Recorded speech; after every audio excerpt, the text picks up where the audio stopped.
Yes, that should be there now, Nick. Sorry.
I was in the same impression as well there, Nick. So um, we'll go with the flow. It's going to be an interesting day. I'm very much looking forward to it. And again, thank you to PanAm Racing for the opportunity to broadcast for them. We very much enjoy getting in front of the communities and bringing this racing live.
38.95.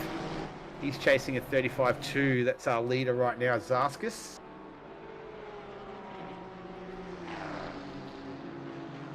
So only 4 drivers right now in the 35s. That's Zaskis, Sky, Langer, and Van Vliet.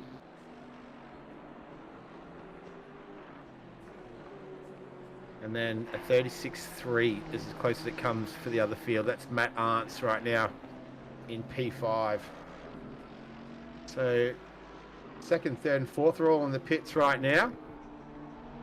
Zaskis is on a lap.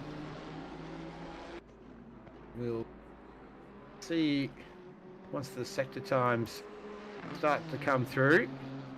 Fastest sector though belongs to Steve Sky right now, a 31.287.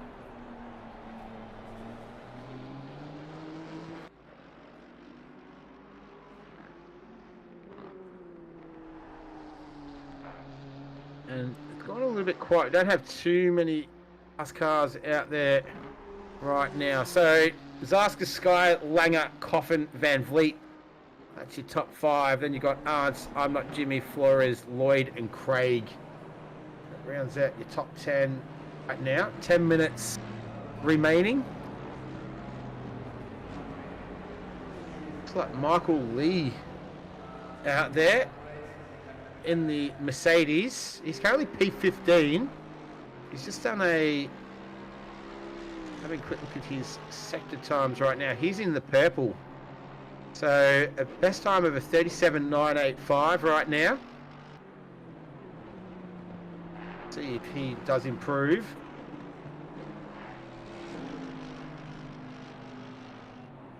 So through that tight right-hander of turn 9. Still purple right now, so we could see a challenger here to the leaderboard. Top of the time, Zaskis, Sky, and Langer, they are all in the pits right now. And this man on screen, can he challenge for the front row? I wouldn't think the Mercedes is necessarily a car that would suit this track. Definitely the Porsches though, they're loving it. They're filling the top 4 positions. 5 of the top 7 to be, in fact, to be factual there. Here we go. So he's still purple right now. 37.985 is his best time. And he improves that. He goes to 36.4, so he goes up into P9. So a nice time from Lee. Moving that Mercedes up a handful of positions to crack the top 10. So 8 minutes and 20 seconds remaining. And it's still Zaskis at 35.275 sitting atop of the leaderboard. We're having a look at Matt Redfern right now. He's 4/10 up on his best time. Currently sitting P15. 37.8 is his best. 35.275 is currently the top time on the leaderboard. That's belonging to Zaskis. So he's a single driver entry as well, Zaskis. So we definitely know that it's him in the car. Oh, that was Zaskis just getting a little bit out of shape there too in the background. We're focusing on Redfern in the Aston Martin. 3 Aston Martins in the field tonight.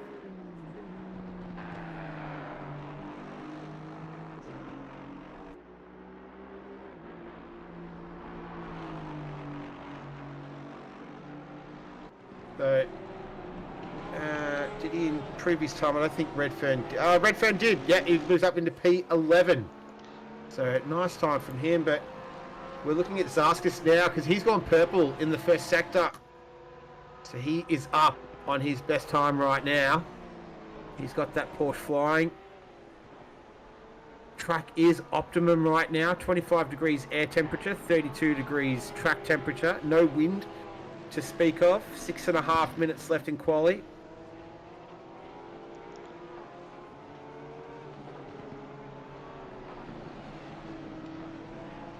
So Zaskis continues to chip away. He's still purple Might have just lost a little bit of time there. So we'll see.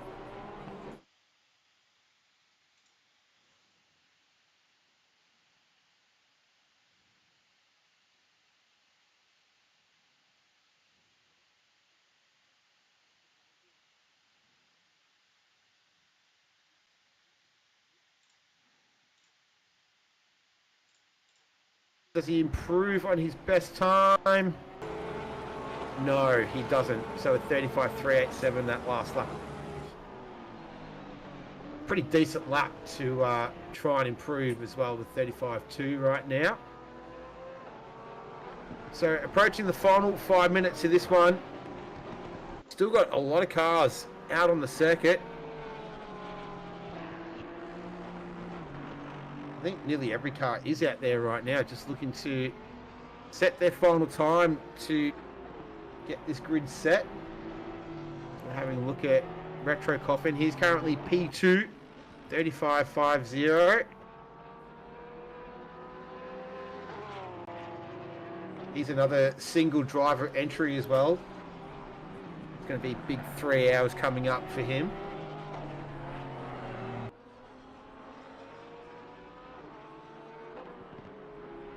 So there's no green on my leaderboard right now. Plenty of red.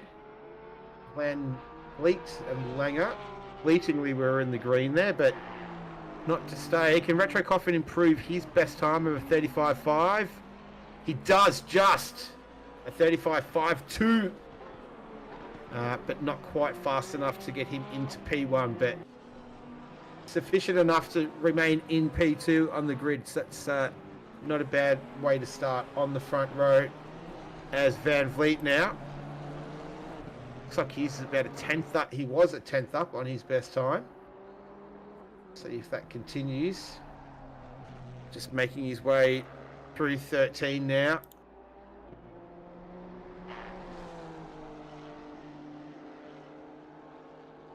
If it improves, the 35.730 is his best. He goes faster, but doesn't improve his position, so he will remain in P4 for now, a 35.7 flat. So still a good time from him. Marcus Van Vliet, just seeing if he is a 2-car or 3-car driver or by himself. I don't see on my... He's by himself for this one. By It's been a himself. long 3 hours. Yep. What are your thoughts so far, Joe? What have you seen? What do you hear? It's going to be pretty tight, half a second amongst the top 5. And then a little gap to the next 2. And then it's a good clump of cars. That's second to 2 second. So it's going to make for some pretty close racing in this. So we're with Van Vliet right now. I think Langer, I see some purple on the times there. Langer right now, he's currently P5, 35.7. Keep an eye on him as well as Van Vliet just riding those curves. Here we go. Here's Langer. Still purple, P5 for now. He remains there. He goes faster, but not fast enough to move himself out of P5. He's 3/100th of a second behind Van Vliet there. 35.710 to Langer, 35.707 to Van Vliet. So nothing in it between those two. Time is starting to dwindle down though. Just a tick over 2 minutes remaining in this one. Still Saskus, Coffin, Sky, Van Vliet, Langer, Lee, Craig, Jimmy, and Eric Lloyd. That rounds out our top 10 right now. We're setting the grid for the 3-hour enduro of Zandvoort. We're on board with Nick Langer right now, taking that Porsche in the tight and twisty parts of 8 and 9. Got a bit of split screen action here for you as well. Hope you're enjoying the stream. Lots of work has gone into this by my compatriot Joe. Absolutely nothing to do with me. He's done all of this with the help of other people around the league as well, but big effort to get it up to the quality that it is right now. So I hope you're all enjoying it. If you are enjoying it, feel free to leave a like and subscribe. There's plenty of action on the RoozTV channel on YouTube. It's a little bit loose there at the back end.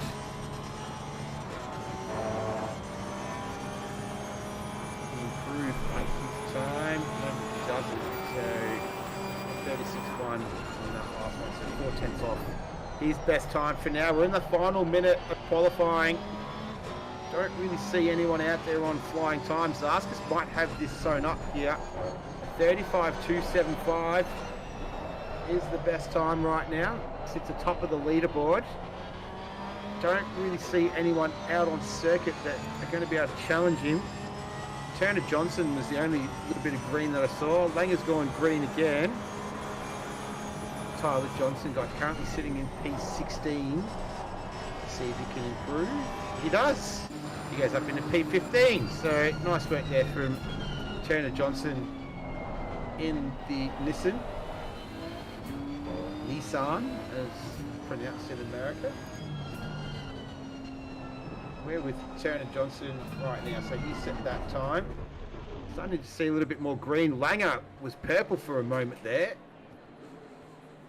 We might see if we can skip across to him as the time's gone 000. So these will be the final laps of all cars out on circuit.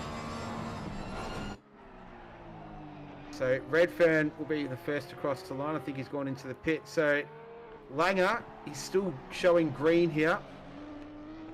Currently sitting in P5. This is Steve Sky. He's in P3. Langer improves. Langer goes up into P2. So with 35.495. What can Steve Sky do? He's got a 35.5. Currently on the second row of the grid. And I think he might have... No, he's still going. Yeah, I was looking at a different screen. So he's coming through the final turn now. See if he does improve. I don't think he does. No, he doesn't. So he will remain there in P4. I have one more car out on the circuit, car number 720. That's Michael Lee. We'll see if he is able to improve his time right now. He's currently sitting P6, a 36 flat right now from him. Oh, he gets it a little bit untidy there on the exit and pulls out of that one, ducks into the pit. So that is our grid, everyone. Is well done to Arnis Zaskas, who takes P1 with a 1:35.2. Congratulations to him. He's in the box seat for this 3-hour enduro. Nick Langer in P2, Retro Coffin third, Steve Sky fourth, fifth, Marcus Van Vliet, followed by Michael Lee. Matt Arndt in seventh. Caleb Craig takes P8. P9 belongs to I'm Not Jimmy and Eric Lloyd. He rounds out the top 10 for this one. Then you got Rivera, Redfern, Flores, Rora, Johnson, Felker. So that is our grid set. All 16 cars out there for this 3-hour enduro for Pan Am. That is qualifying all done and dusted in the books. We will be back very, very shortly. We're going to start the 3 hours of Zandvoort in just a few moments.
Hello everyone, we're back.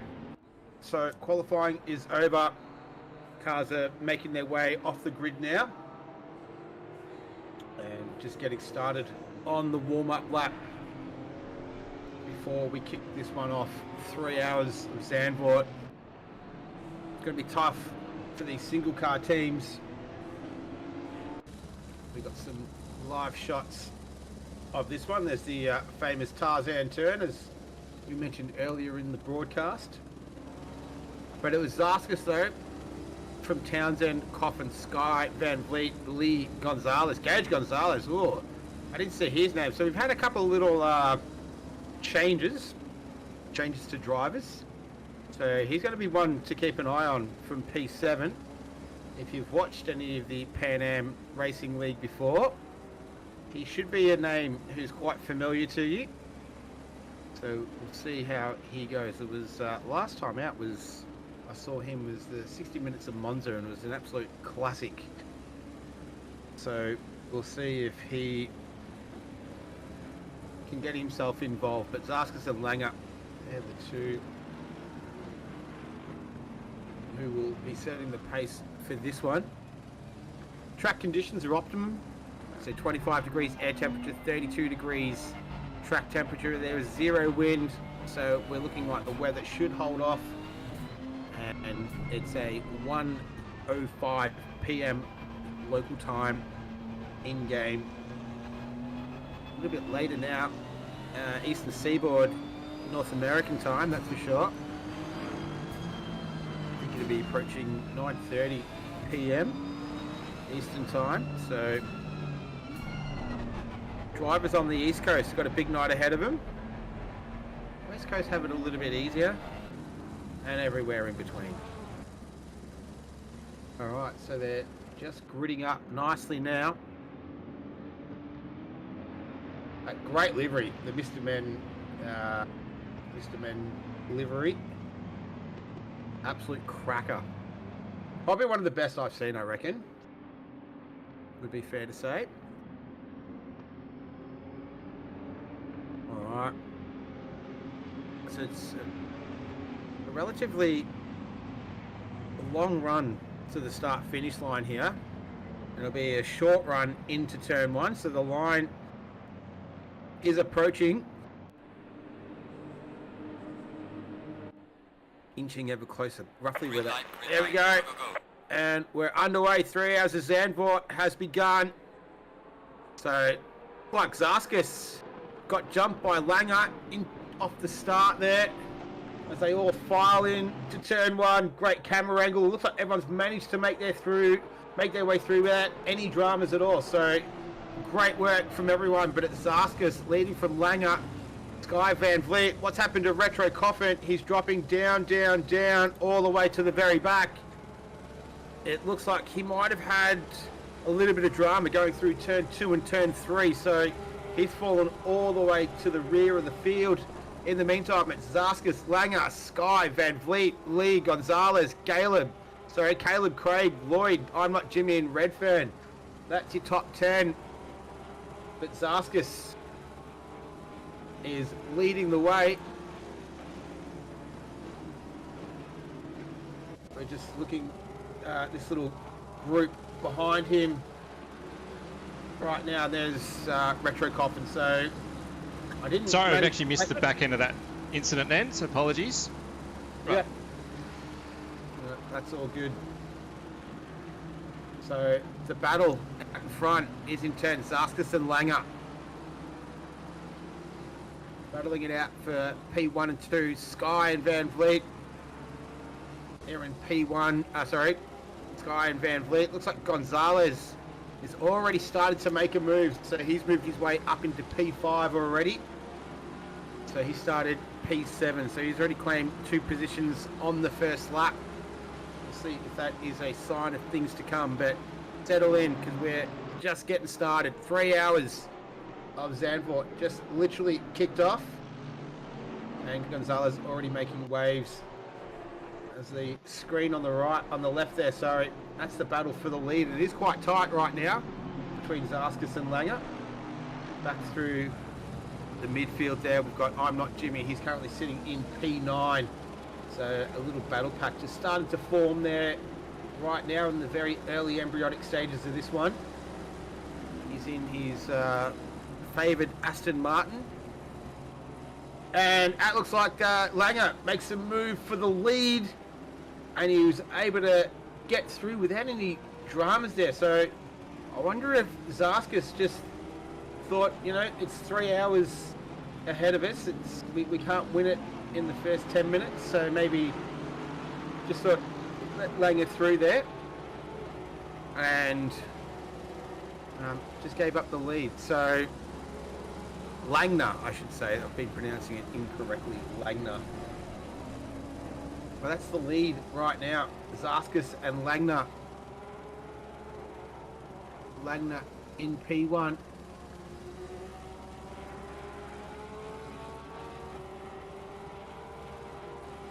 It's a group of battle at the further back there as well. So that's where I'm Not Jimmy. On the left, we're on with Kevin Rivera in that Merc. It was a clean start though from everyone. The only incident was Retro Coffin. I didn't see what happened. We didn't manage to catch it. But yeah, he's all the way at the back of the field, so he's got plenty of work to do. But 3 hours ahead of him. Plenty of time to make up those positions. Gage Gonzalez has already set the fastest lap of the race, a 1:36.1. A second off the qualifying best time. So he's already on the pace right now. As we go back to the single screen, we've got Langner ahead of Zarskas right now. These two are two of the closest cars out on the track. That's what we like to see. P1 and P2.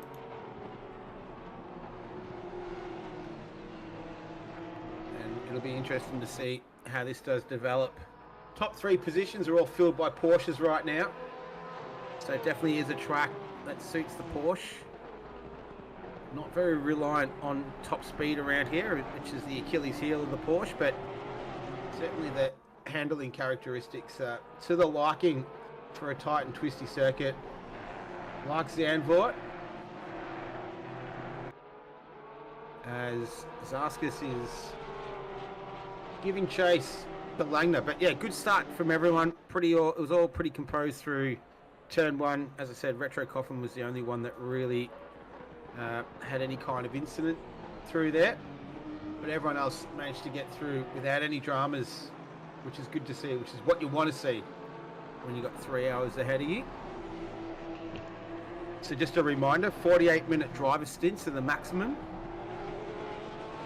Everything else is on the table, so no mandatory stops for fuel or tyres, but they obviously will need that throughout the race though.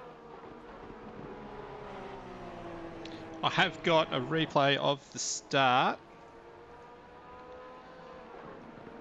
on the left-hand side here, and that is here we go. Retro Coffin on the inside.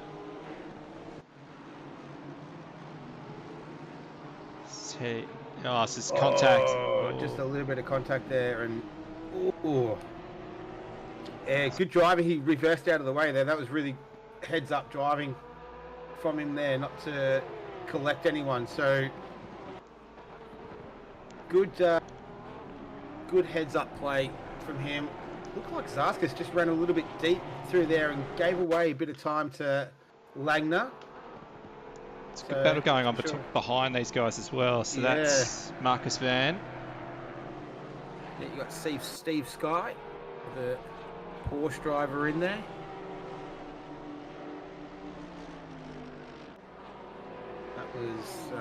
That was Gage Gonzalez actually in the Honda, just touching the grass on the exit. And here's Van Vliet sending it up the inside into turn 1 at Tarzan, and nice move from him. Textbook stuff in the Honda, so moves himself up into P3. He's the single driver team tonight. But they've got Gage Gonzalez starting to loom pretty large in the background of these guys, so Chris Rise, my teammate Eric Lloyd holding P8. There we go. So cheering on his teammate in the chat. Eric Lloyd will have to return the favour when he's in the car. So looking at lap times right now, giving a bit of an indicator. 36.427 to Langner on the last lap. Identical time to Marcus Van Vliet, so I don't know if that's a timing error, but they've got the last times were 36.427, identical. Looks like we've already got a drive-through penalty as well for Sky. So I didn't manage to catch that earlier, what that was for, but he has received a drive-through penalty. He will have to serve that relatively soon. I think it's 3 laps, I believe. Needs to serve it within. And we're looking at just down a little bit further down the field. Oh, who was that running off? That was Felker in the Aston Martin there. So, but we were looking at Turner Johnson. So he's in the Nissan. And he's able to send that up the inside of John Rohrer. So nice work there from Turner Johnson. He moves his Nissan up into P12. So a nice start from him. Looks like it's all clean and tidy as well. So he hasn't had any contact with anything or anyone in the opening 10 minutes of this one. I'm sure he'll be hoping to keep it the exact same way throughout the next 2 hours and 50 minutes. So as it sits right now, Langner, Zaskis, Van Vliet, Gonzalez and Michael Lee. That's your top 5 right here. As we're looking back out at the front. So Langner, his last lap, a 36.427. Zaskis was a little bit quicker, 36.260. See what they post this time around.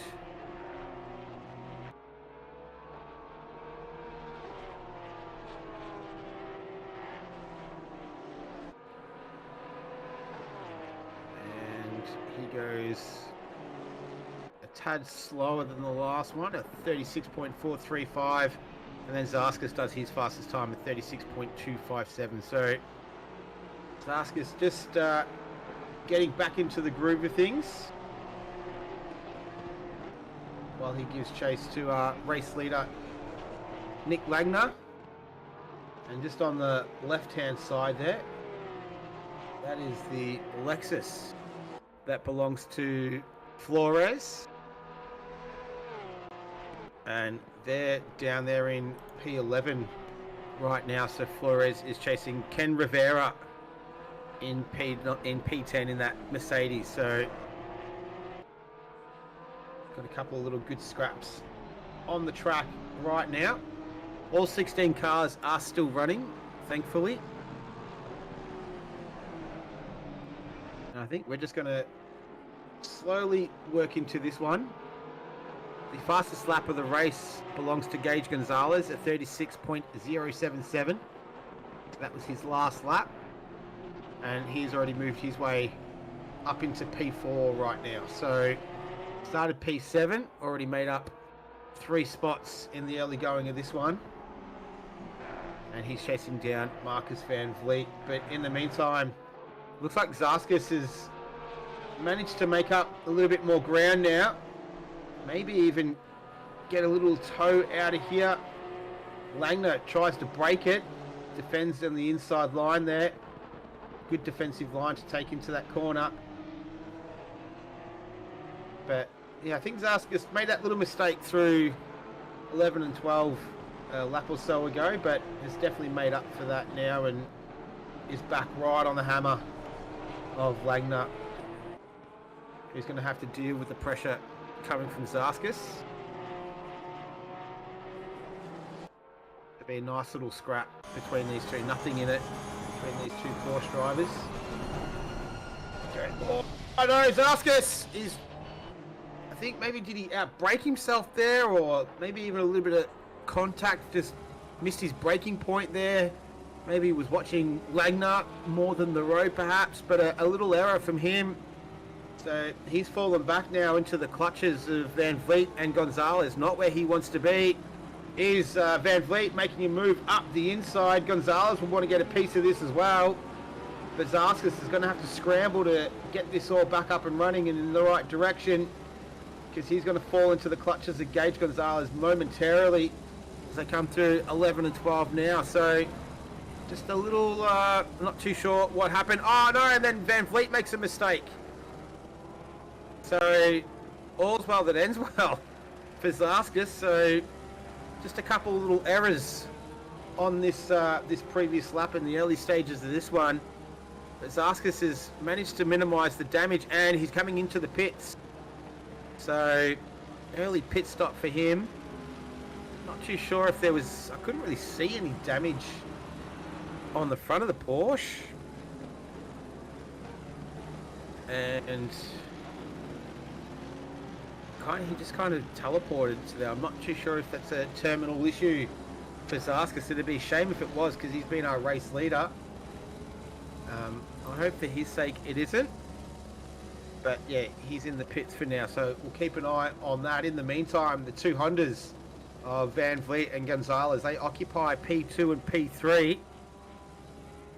And Gonzalez, the yellow Honda, just behind Van Vliet, is going to probably be about as intimidating as he can get.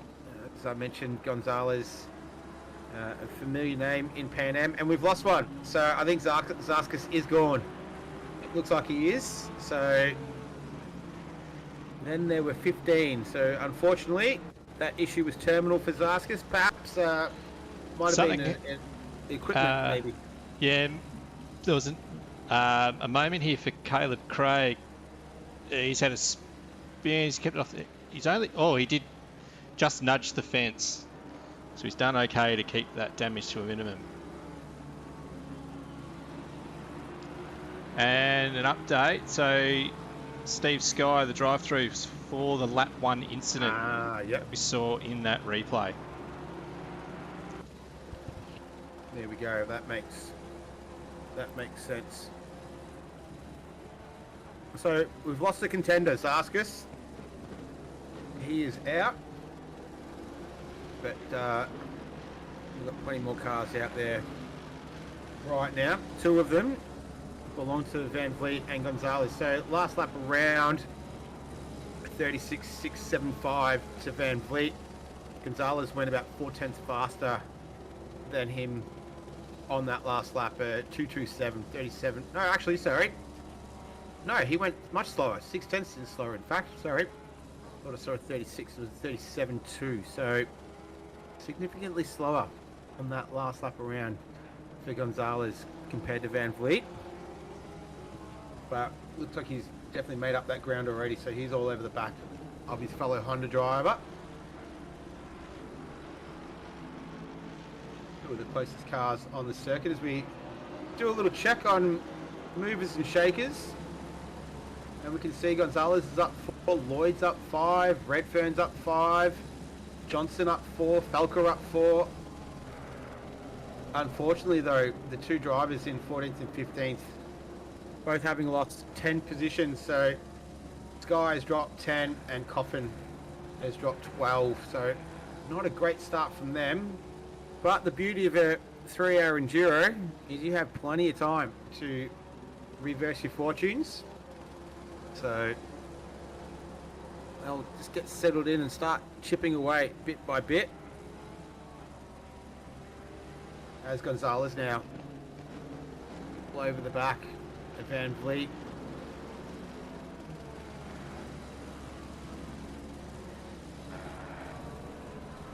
They go through the infamous turn 3, so it's not as banked in this game as it is in real life. But then it's down the hill. This is the roller coaster part of the circuit, so very fast and flowing through here.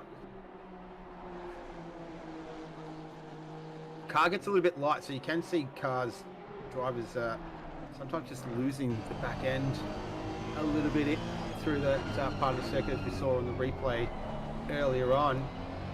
But Gonzalez really pouring the pressure on Van Vliet, who I have to say is absorbing it quite nicely. Doing a really good job here. Had that little mistake earlier on, but that's really cancelled itself out. And he's going to have to be on his A game to keep Gonzalez behind, who making the move, and it might be... Oh no, this is going to keep on going. So this is not done yet from Gonzalez. Van Vliet, nice work just to hold his medal there. Just not give it up, but not put himself in a vulnerable situation. They're going to go down the straight one more time into turn one. Gonzalez has a little peek and says, no, not this time around. But nice driving from those two. Good work from Van Vliet just to play some nice defense, if you like, to use another sporting analogy, and keep Gonzalez behind him. A little bit of split screen action, so the screen on the left there is looking from the rear of Van Vliet. Car on the right is Gage Gonzalez. This is all done by Joe in the background, so big shout out to him right now. Working hard, giving us some awesome pictures right here. If you think they're awesome pictures as well, don't forget, leave us a like and a subscribe. Plenty of action on the RoozTV YouTube channel.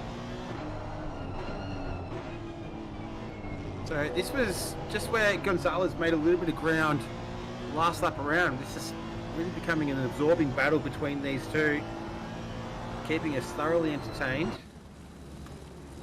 Gonzalez, you can see he's pushing hard. This is where he made the move last time around, but not this time.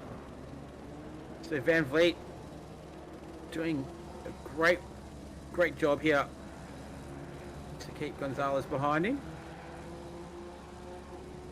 As they go down the front straight one more time. Looks like this was a relatively quick lap there from Van Vliet. His best is a 36.4. And he goes his fastest lap at 36.2. And Gonzalez did a 36.2 as well. So the pace is hot between these two right now. And once again, my timing screen is saying that Nick Langner, his best time is a 36.427, as is Marcus Van Vliet, who just repeated that lap. He just put that lap time in. So not too sure if that's a glitch or not, but yeah, pace is pretty hot right now. We're only 20 minutes into it, so a long way still to go. Oh no, what happened? Van Vliet, was that a connection? Yeah, I wonder if that was more of a connection. It looked like he got the car well out of control there, but I think there was any issue there. Maldini Motorsport, I'll join this community. Please feel free. Oh, we got someone here, Caleb Craig. That's down in P13. So he's come a little bit unstuck there. I think that was around 7 and 8. Or maybe even a little bit earlier. I did say that cars can just come unstuck a little bit through there. He's gone well out into the sand trap through there as well. So plenty of sand around this circuit. It's a coastal town. So he'll get back up and running. And in the meantime, we're back to this battle for P2 and P3. It's Gonzalez versus Van Vliet. Van Vliet is definitely on his A game right now. Trying to keep Gage Gonzalez as they go down through 5 and 6 again. So we'll see if Gonzalez can launch an attack through 11 and 12 as we saw him do that earlier. See if he can have another go. But yeah, no point in making any risky, taking any major risks in this enduro format. It's such a long way to go that, yeah, just not worth it. Wouldn't expect to see that from Gage anyway. And no, not this time. Not this time around. So seemed to be where Gage was stronger.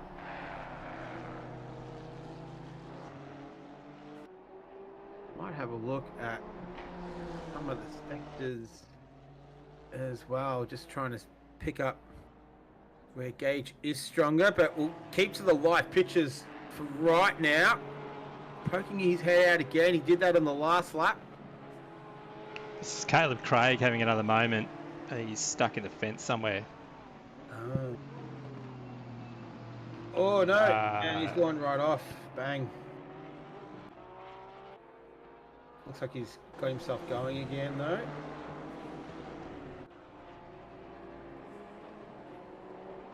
So it looks like Sector 1 is where Gonzalez has definitely got it over Van Vliet. Well, in the last one he did anyway. But yeah, we'll wait and see. But this is all still to play out. It's all pretty even between the Hondas. As Gonzalez is looking anywhere for a chance to get up inside.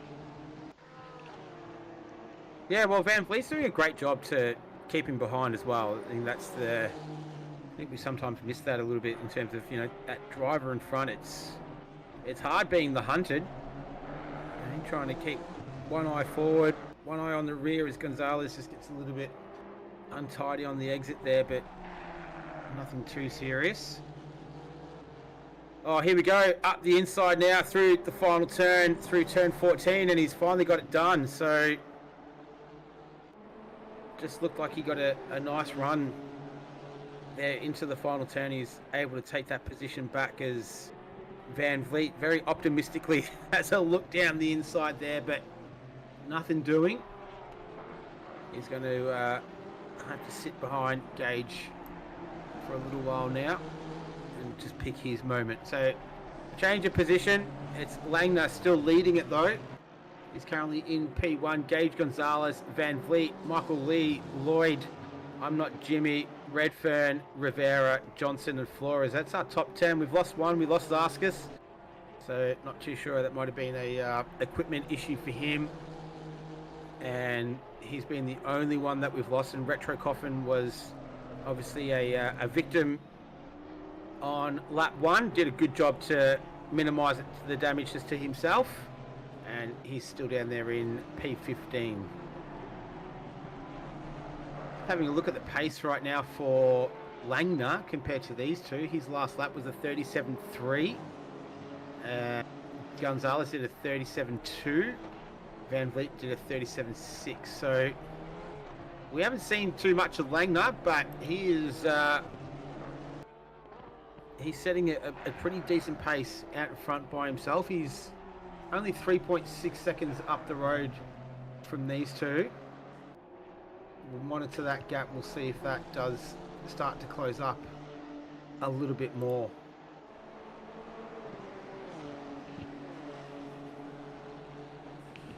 Wow, Gonzalez 1.5 seconds quicker on this lap than Langner. So that gap's going to come down pretty quick. Gonzalez, as he's shown in the past, he's got pace. Yeah, once he's gotten that clear air. He was pretty patient as well. See a couple of times down into turn 1 he had a look and had that attempt through an 11 and 12, but now he's got the clean air. He's got a clear track in front of him. He's good to go. So that We'll just go. Difference. Yep. Yeah, just there's this battle further back. So it's 11th and 12th between Felker and Sky.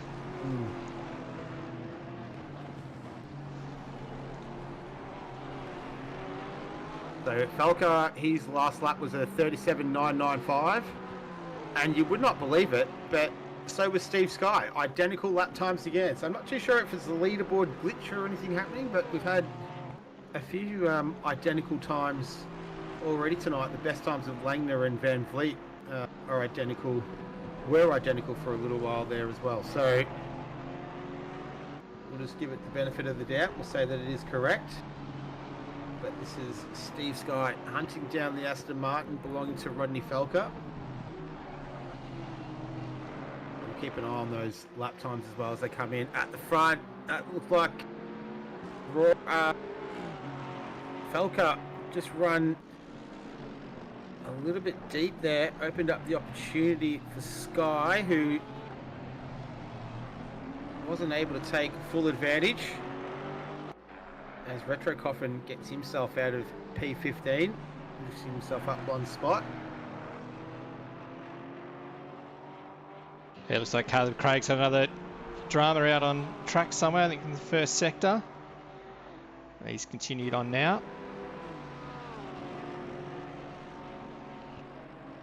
So, wouldn't have thought into turn one would be where a Porsche should be overtaking the Aston Martin, given the speed comparisons between those two. So, I think Steve Sky's got to find that pace more in the middle sectors rather than down into turn one there. So we'll see if he can close the gap.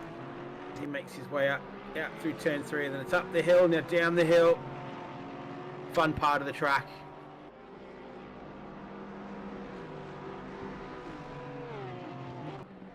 So Felker, he's a solo driver as well, so he's doing it by himself tonight. And Steve Score, he's actually from the only three-man team. So he, along with Andrew Sherman and Stu Skinner, they're sharing the Porsche for this race. So it's the three-man crew, as mentioned earlier. The 48-minute driver stint is in place, as we see a new fastest lap there belonging to Gage Gonzalez. That was a 1:36 flat. So he is absolutely flying. That was 1.2 seconds faster than Langner on that last lap. So that gap is dramatically reduced right now, and you can see on the screen the Porsche of Langner going to have to do his best to keep Gonzalez behind, who's absolutely flying right now.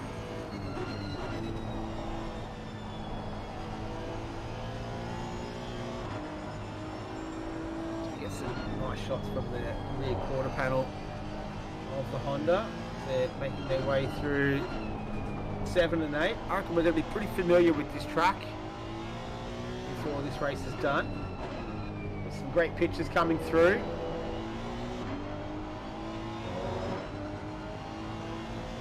Bit of action in the chat there as well.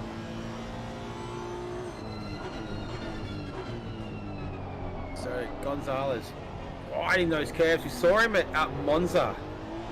It was showed the difference between confidence in setup and obviously capability and ability to ride those curves, and he's doing the same here as well. So he's got that Honda set up to his liking, as now he's going to hunt down the Porsche up the front straight. Is this going to be take two? Langner goes inside defensive line, and that would force Gonzalez the long way around. But Langner just holds off for now. See how things transpire throughout, but yeah, Gage looking extremely quick at 37.292 to Langner on that last lap, at 36.4 to Gonzalez.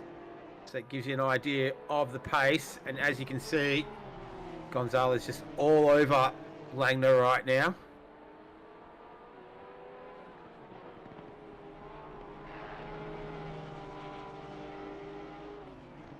Do have a North American audience. It is baseball playoff series, playoff time as well.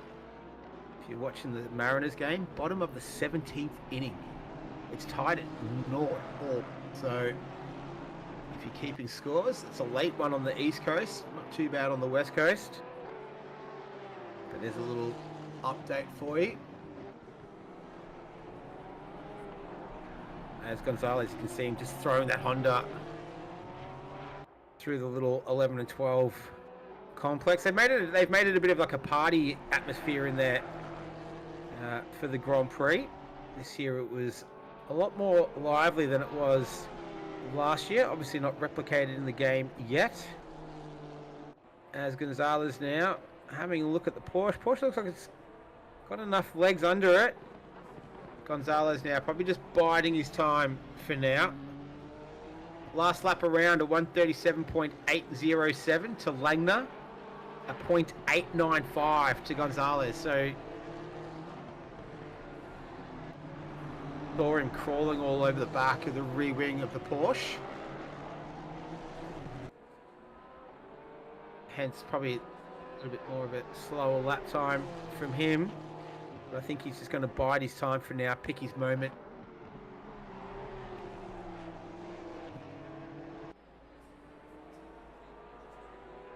A little update, we've gone just over half an hour already. So plenty of time left in this one. Track is still optimum. 25-degree air temperature, 33 track temperature. There is not a breath of wind to speak of. So conditions should be remaining the same. It's 1:39 in-game local time. Gonzalez once again just throwing the Honda through there.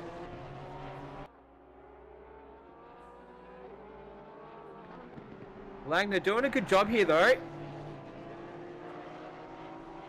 to keep the Honda behind. I reckon Gonzalez will just be trying to just work into a rhythm where he can take advantage of that horsepower difference between the Honda and the Porsche into turn one. I reckon that'd probably be his thinking right now.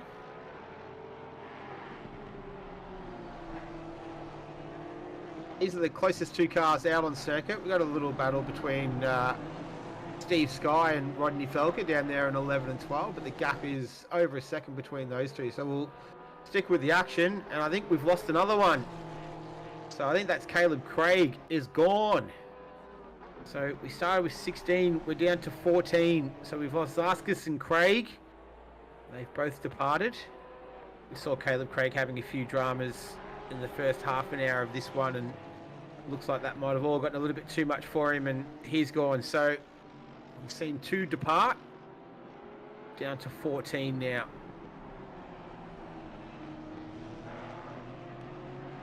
Caleb Craig, just trying to see, he was in partnership with Daniel. Oh, I don't know how to pronounce that surname, and I reckon it might be a bit too risky. Daniel A. Let's leave it at that. I don't want to put my foot in it. But yeah, down to 14. But in the meantime, though, Gonzalez still tracking Langner in the Porsche.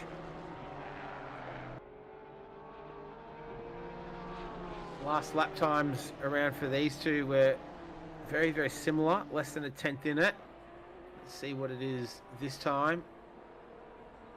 Says it's identical again at 37.477 to each of them, to Langner and Gonzalez. So that's been a bit of a theme of tonight. Identical numbers.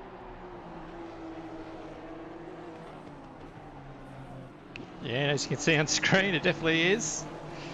Identical overall lap time, slight differences through the sectors. And just to give an update, we're about, it will be about 9 minutes away from the end of this driver stint. So there is a 48-minute maximum driver stint. We are just monitoring in the background. So less than 10 minutes, we get the first run of pit stops. And that pit lane's going to get super busy real quick.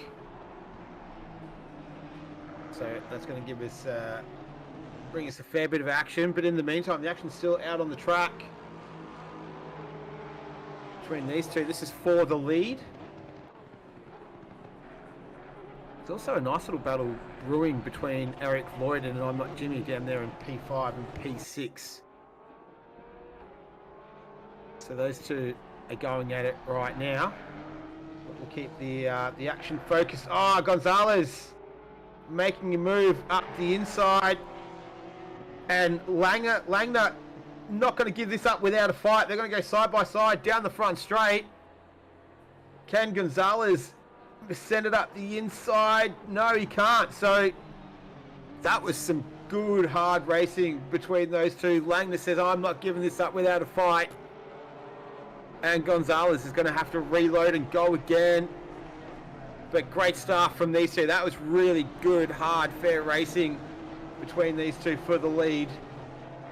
And Langner has managed to hold on. So he's going to scratch and claw his way and keep himself out in P1. And he's going to do his absolute utmost to keep Gonzalez behind him in the Honda.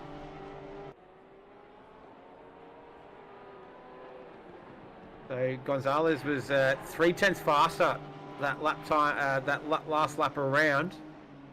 We saw him get that nice little run off the final turn. So definitely got the pace. Nothing close to his 36 flat that he did in a lot of clear air though. The fastest lap of the race a little while ago.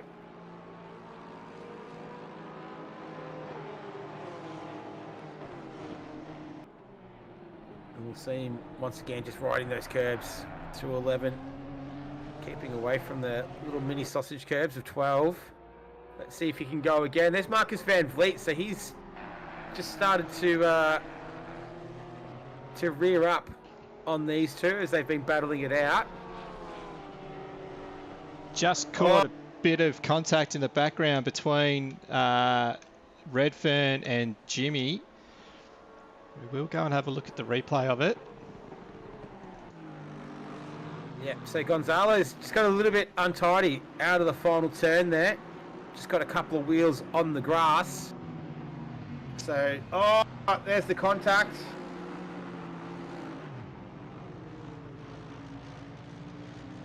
And once again, sensible driving, just getting out of the way, not making the incident any worse.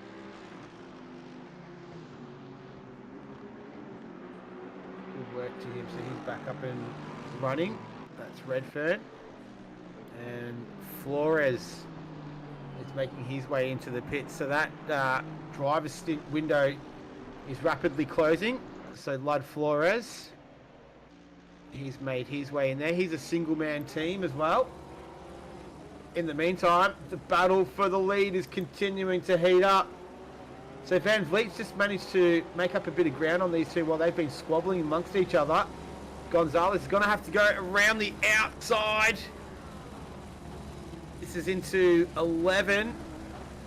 Oh no, he's almost going around there, Gonzalez. I reckon he just ran out of patience. He says, I'm going to just send this and see what happens. And that could have been a lot worse. It almost looked like he was going to go around there, but was able to keep it facing the right way. So Gonzalez just, I think he's going to go into the pits. He does. So he's decided this is the perfect time to pit after that. So he will be in there. In terms of Flores, I'll just see what that time was all up. It was about a minute 5, I think. And Gonzalez is in there right now. In the meantime, though, Van Vliet has now found himself in contention for the lead. But I think we are not far away at all from the pit window, the driver stint closing. Gage Gonzalez, he is with Matt Arntz as well, so see if they change over as well. PanAm Racing Spicy Pants team.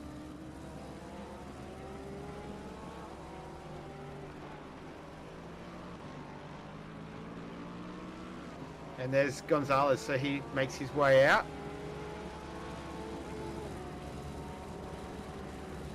Seeing where he's gone down to P11 for now. We saw action here on the last lap, and we've seen it again. This time it's the Honda belonging to Marcus Van Vliet. They make a bit of contact. He almost goes around Nick Langner. So that was super close to ending in tears. so lucky not to spin him around. He just corrected him, and they both continue on. And neither of them are going to pit either. So that was a hairy moment for both drivers. That could have really, that could have ended badly, but it hasn't, thankfully, and they will continue on. So Van Vliet is now the leader of this one. Langner, and you can see the remnants of that little scrap there. He's got some war wounds on the left-hand side. A lot of damage there, actually, and some on the front, and perhaps that might even be affecting the handling of it. He almost loses it coming out of turn 3, so perhaps that damage is a little bit more than cosmetic at this stage and is affecting the handling of that Porsche right now. So with the driver stint window coming to a rapid close, this might be the optimum time for him to pit before this situation gets any worse for him. So keep an eye on him. He's a little bit away, a little bit further to go before he comes into the pits. Tracking Gage Gonzalez. He's come out in clear air, so he doesn't have anyone ahead of him or behind him. He's free to go as fast as he wants, and it's still Gonzalez in the car as well. So he is teamed up with Matt Arntz. Doesn't look like Arntz is entered the car. It's still seeing that it's Gage Gonzalez. So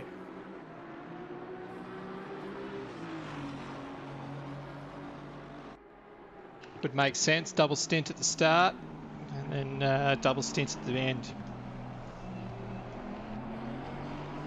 between the two drivers. So that's. Yep, I think that is a pretty logical strategy. In the meantime, though, I'm Not Jimmy. Van Vliet, he's in the pits. I'm Not Jimmy is battling it out with Eric Lloyd. So, and Lloyd, is he sending a dummy there? Not too sure. Got a couple of other cars in the background. I think that's Turner Johnson coming into the pits in the Nissan. So this is a nice little scrap here. I'm Not Jimmy. So he is, I believe he's a solo driver for this race. Yeah, he is.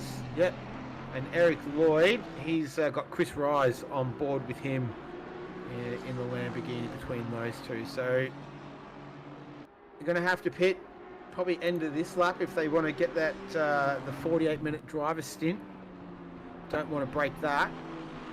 In the meantime, Gage Gonzalez in the clear air at 36.7. He's just done. So rapid time from him. Still 7/10 off his fastest time of a 36 flat though. So still a fair way to go for him. But we're looking at Jimmy and Eric Lloyd going at it. This is the P3, P4. You can see a little bit of light damage on the side of the Aston Martin there on the left-hand side of the car, as we might get another shot of it shortly. So he's already sporting a couple little scrapes already. 45 minutes into this 3-hour enduro. Nice little dent in the door. They do say in America, rubbing is racing. So, see, 194, Stu Skinner. So he has gone around at turn 1 at Tarzan. We'll see him. There he is on the screen now. So he is teammate of. Where is he? Stu Skinner. I'm positive I've seen him. Oh, he got hit by, that's Langner, I think. He got hit by.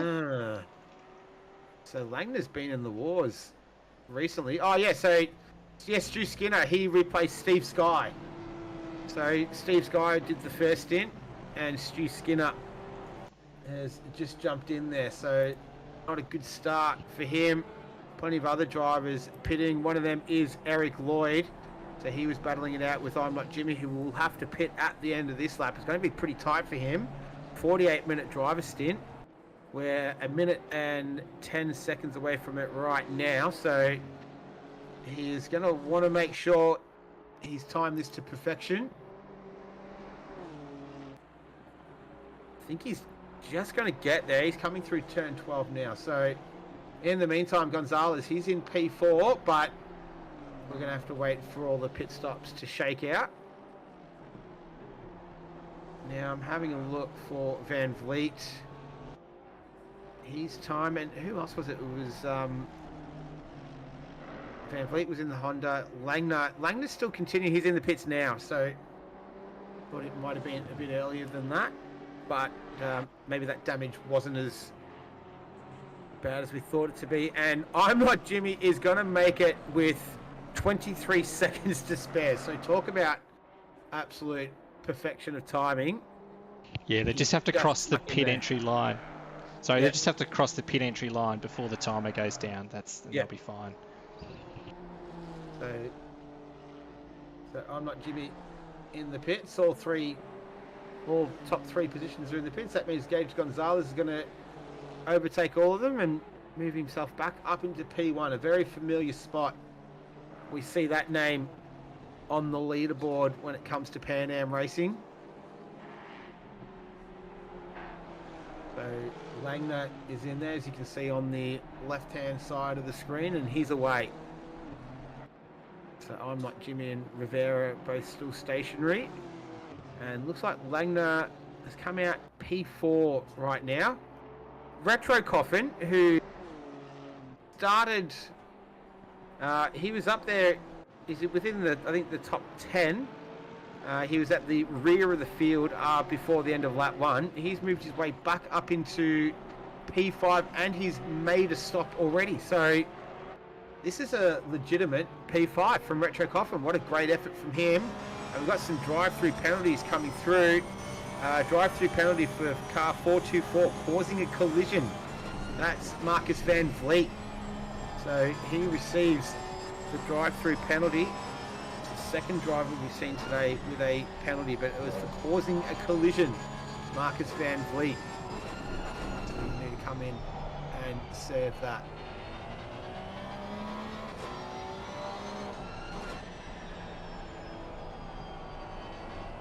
But yeah, this is a feel-good story for the race so far. We're almost a third race distance, almost going to tick over the first hour, but yeah, Retro Coffin showing the persistence.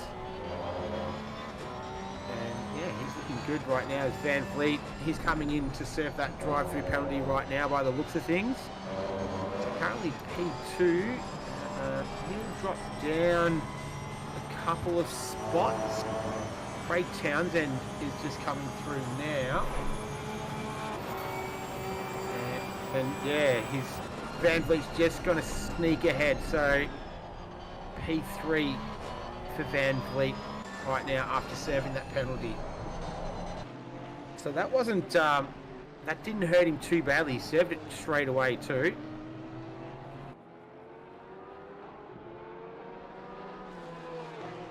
Just gives a bit of a break to Gage Gonzalez, which you don't really need to do.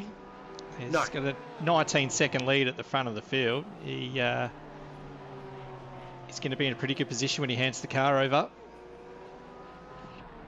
Well, then the pressure's going to be on, though, isn't it? Because, you know, he's done this double stint, and then he's going to hand it over into P1.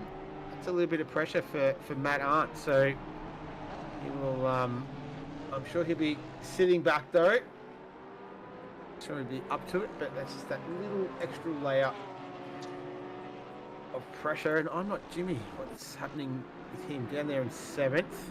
He's still scrapping it out with Eric Lloyd as well. Eric Lloyd was able to hold position. He entered the pits a little bit earlier, a lap or two earlier than Jimmy. And it's managed to work out for him, so he's able to hold that position. Oh no! Oh, there it is. Sorry, that was the replay. Yeah, right. So he's had a big moment there. He didn't lose a position out of that, but he did lose position, Eric Lloyd. Yep.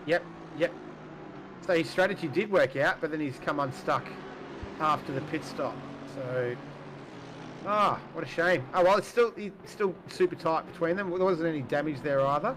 got the lights ablaze, so he's in full concentration mode. Eric Lloyd, he is I think he's a single driver as well. No, he's with Chris Rice, so he's doing a double stint for now in this one. But we're down to 14. Hopefully we don't lose any more, but we've still got pretty decent racing out there right now.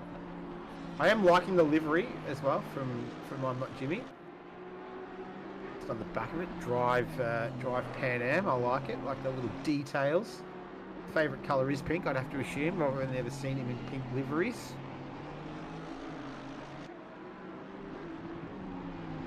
As look who it is, Gage Gonzalez goes almost 2/10 faster than his previous best lap at 1:35.860.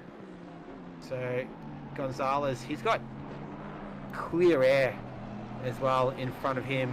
He's got no one in front or behind, so he's able to just really start ramping it up right now. He's flying.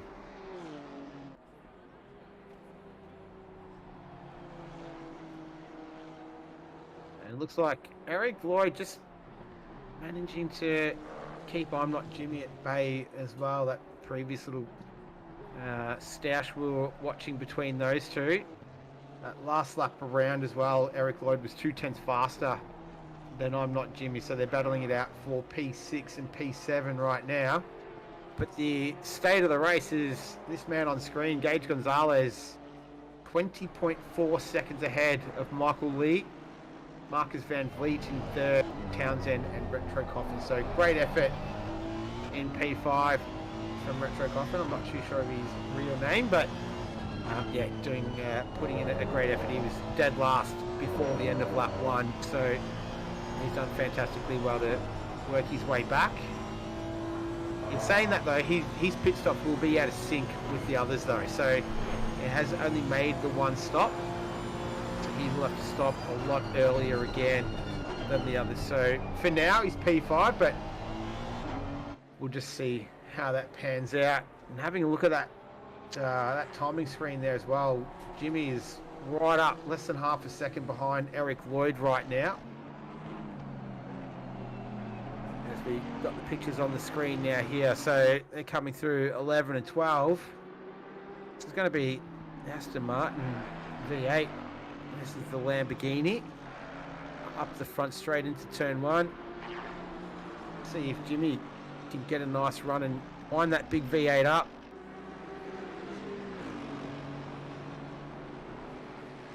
Not this time around. So lap times for those two. Last lap a 37.270 to Eric Lloyd.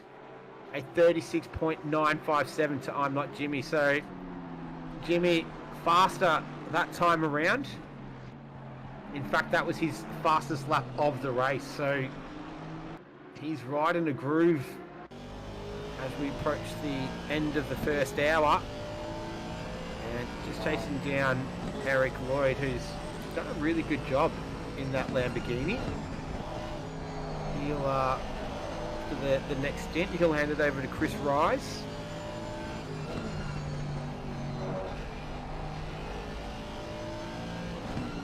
Michael Lee, just trying to see his teammate Armand Hedovics. He'll take the next stint as well. Van Vliet, I think, is a solo driver. Where are we, Marcus Van Vliet? I think he is. Yeah, I think he is. So. Anyway, but this is a nice little battle here. Wooing between Jimmy and Eric Lloyd. Let's see if we can inch a little bit closer. At the split screen, we can see both points of view. There's awesome stuff. Had a little look there, but nothing doing, so you'll have to just continue on. Is having taking a look at the timing screen for their, seeing where they're. Looks like Jimmy's a little bit faster through Sector 1. But then Eric Lloyd's faster through Sector 2 and Sector 3. So the top speed advantage to the Aston Martin is prevalent in Sector 1, but he's only just off Eric Lloyd in Sector 2. So it's pretty evenly matched. Not massive differences between these two.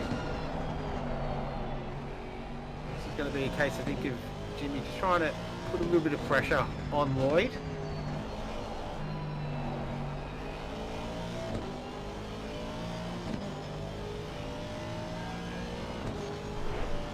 So Jimmy's made up 3 spots, Eric Lloyd has made up 5 as well, so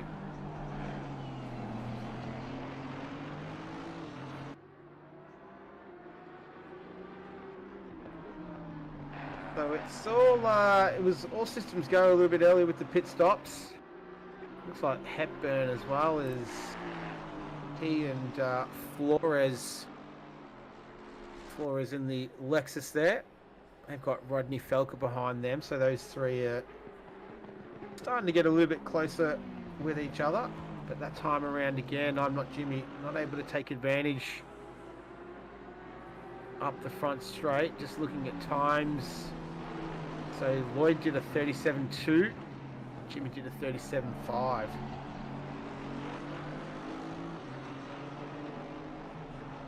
So that last lap around between those two, it was all on the second sector. The third sector to Jimmy. To Lloyd. 31.9 compared to a 32.2. Perhaps that more technical part of the track, not to the liking of the Aston. Got a little bit of an update, a BOP update after the most recent update. Shout out to the console racers as well, who are not really having a good time of it right now. The last update, caused a fair bit of trouble for them, so not enjoying it, I would imagine. Here's Jimmy though, a little bit closer now to Lloyd. I do like that livery of Lloyd's as well. I'm not too sure if this is an in-game livery or not, but it looks nice.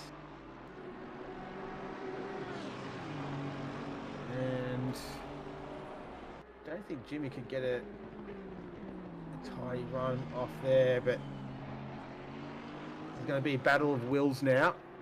That last lap's around a 37.860 to Lloyd. Jimmy did a 37.415, so 0.4 faster for Jimmy on that last one. This is good stuff. This is really good racing between these two drivers. Nice and evenly matched. Both have different strengths in different parts of the circuit. This is great racing as we've ticked over an hour. So 1 down, 2 to go. Hope you're enjoying the stream. Pictures are coming courtesy of JJ Penguin, or Joe, however you know him. Doing a fine job right now, bringing you plenty of action. I hope you're enjoying it on the RoozTV YouTube channel. And the racing's been pretty good too. I know we've only got 14 cars remaining, but I think we've seen some really good driving from everyone so far. And then just that little story from earlier on, Retro Coffin, he worked his way all the way up into P5.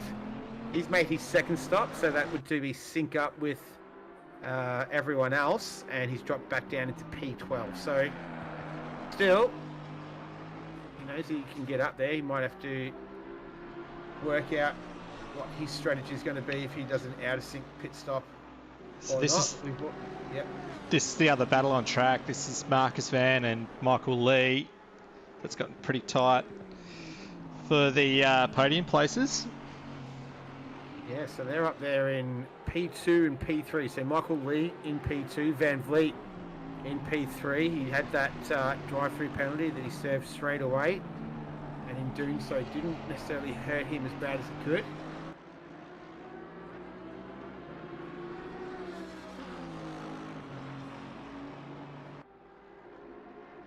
So last lap around a 39.2 to Lee, a 36 flat to Van Vliet. So that's giving us the reason why Van Vliet is all over the back of the rear wing of that Mercedes.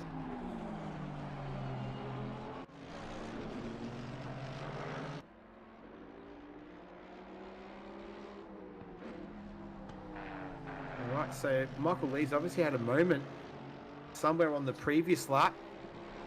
And that Honda now all over the back of Michael Lee. Can he defend down into turn one? He's going to go hard right. Then come back in again. So nice defensive driving from Lee, making it very difficult for Van Vliet there.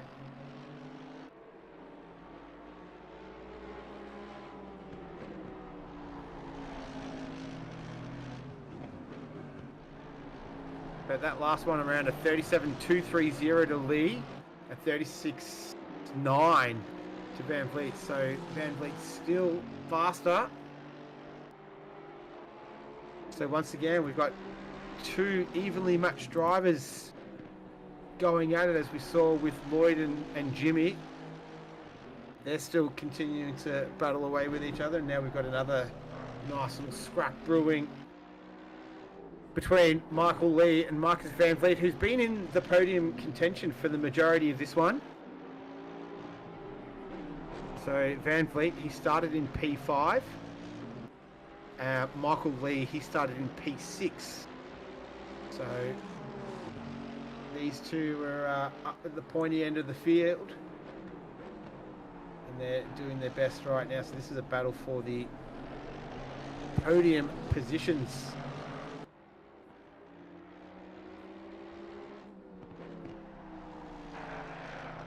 So it's a Honda versus a Mercedes right now, out here.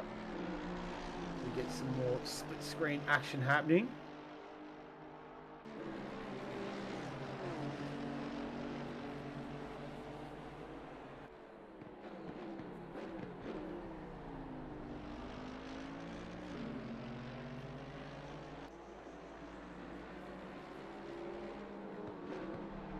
So last lap around for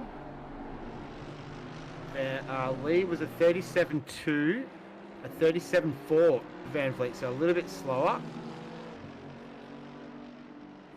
And just going back to the previous two guys we're looking at was Eric Lloyd and I'm Like Jimmy, so they're still pretty tight between those two.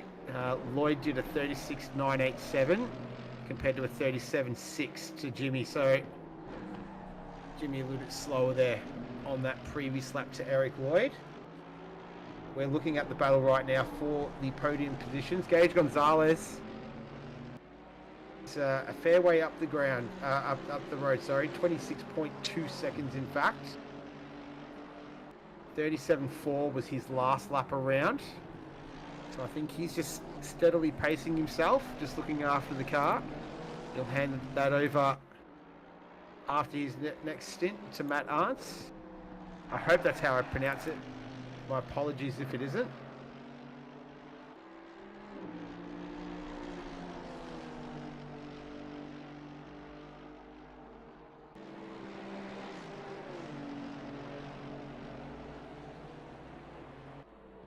And can't quite get a run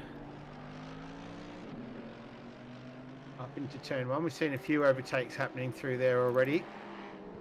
It's probably the best spot for an overtake at turn one. You've really got to have a good run out of the second last and last corner to get in the slipstream, and you really need to be up beside them.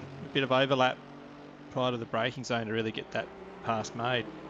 And that, I think it's turn 13. That's not an easy corner either to take. It's quite deceptive. It looks like you can take it faster than you can, but it is actually a tricky right-hander. We'll see them coming up towards it in a little bit. They're still in the late stages of this lap here. Here it comes. So as they come out of there, out of 12, and now, oh no, this is 11 and 12 here. Sorry, my mistake. There we go. Was that a little? That rear just get away from him a little bit there on Van Vliet? I'm not too sure if that was an actual issue. So see here, this one here, 13. It's kind of a little bit similar to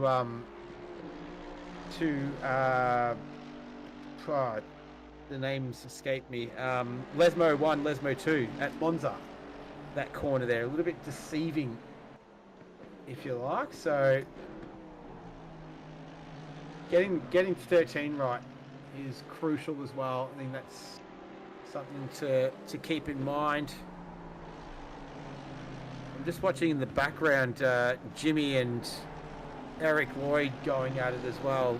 Jimmy we'll go to that battle because there's also the battle between Felker and Hepburn. So that's on the left is Felker, and on the right there is Jimmy. But as I say this, we'll... So Jimmy on that last lap around a 37.1. Eric Lloyd was a 37.6. So that's the last two laps. Jimmy's been significantly faster than Lloyd. And I just saw him on the previous lap, just coming out of the final turn. Got a little bit on the edge there, on the dirt on the side. So he's pushing extremely hard. And then Van Vliet as well. So can he launch an attack into 11? We've seen a pass happen here earlier. It was a Honda belonging to Gage Gonzalez, but this time it belongs to Van Vliet, and he just muscles his way past the big Mercedes. And that was a great move. Yeah, that was really nice. I think we'll enjoy the replay on that one. That was full commitment as well. Really good, strong driving from Van Vliet. Nice work from Lee as well. So really high caliber driving from these two as we're watching it again now. That's not an easy place to pass on the outside of 11. And then you've got the little sausage curbs there on the inside of 12. So he has to watch them and watch the car to his right. Really great driving there from Van Vliet and Michael Lee. Really, yeah, high caliber stuff. Good to watch. A lot of space given, a lot of respect shown. That was good to see. And on to the next battle. Jimmy and Lloyd.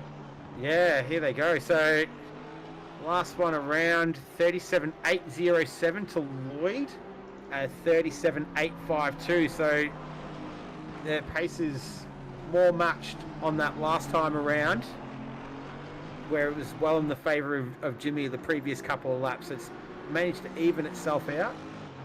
Speaking of laps, done 42 around here, so they're going to do over 100 laps of Zandvoort. They will be very, very tired. Sleep very well after this one.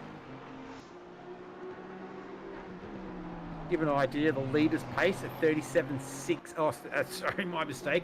At 37.4 was the last lap there from Gage Gonzalez. So, in saying that though, Marcus Van Vliet at 37.392, so a little bit quicker around there. We'll see if he can close the gap to our race leader, but we've got the action in front of us here.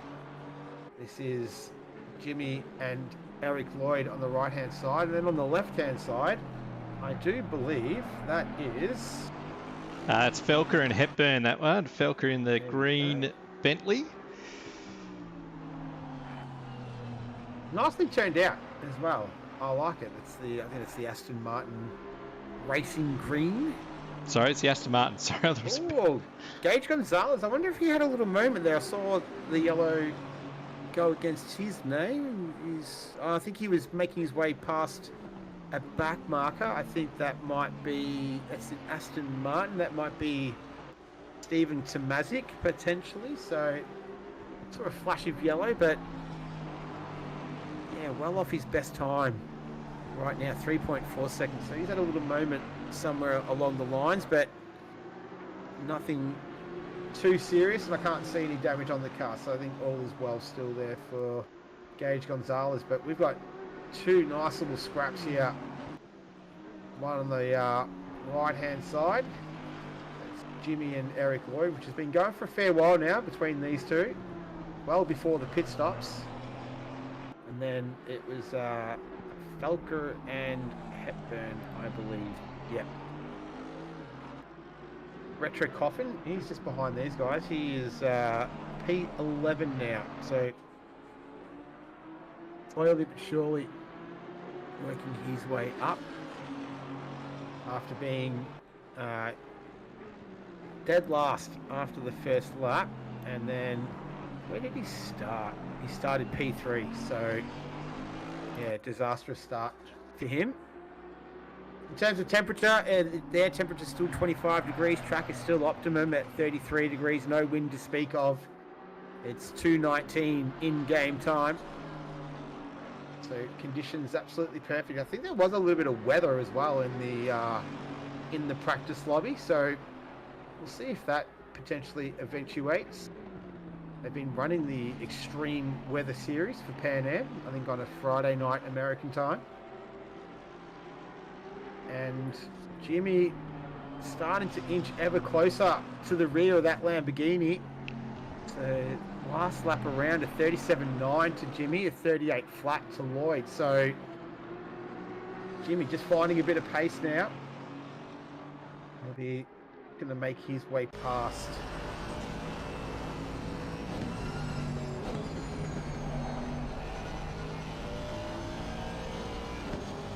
sure Chris Rise will be watching on very attentively. He's the teammate of Eric Lloyd.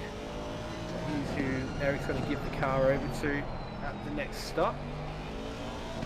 But Jimmy has no such requirements. He's a solo driver in this one this evening. We're watching from that front splitter view.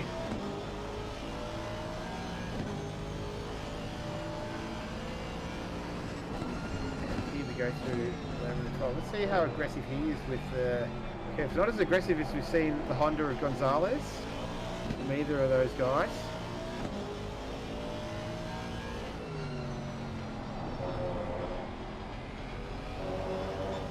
See if he can get a good run at the final turn. Looks like pretty decent. He's making up some ground here.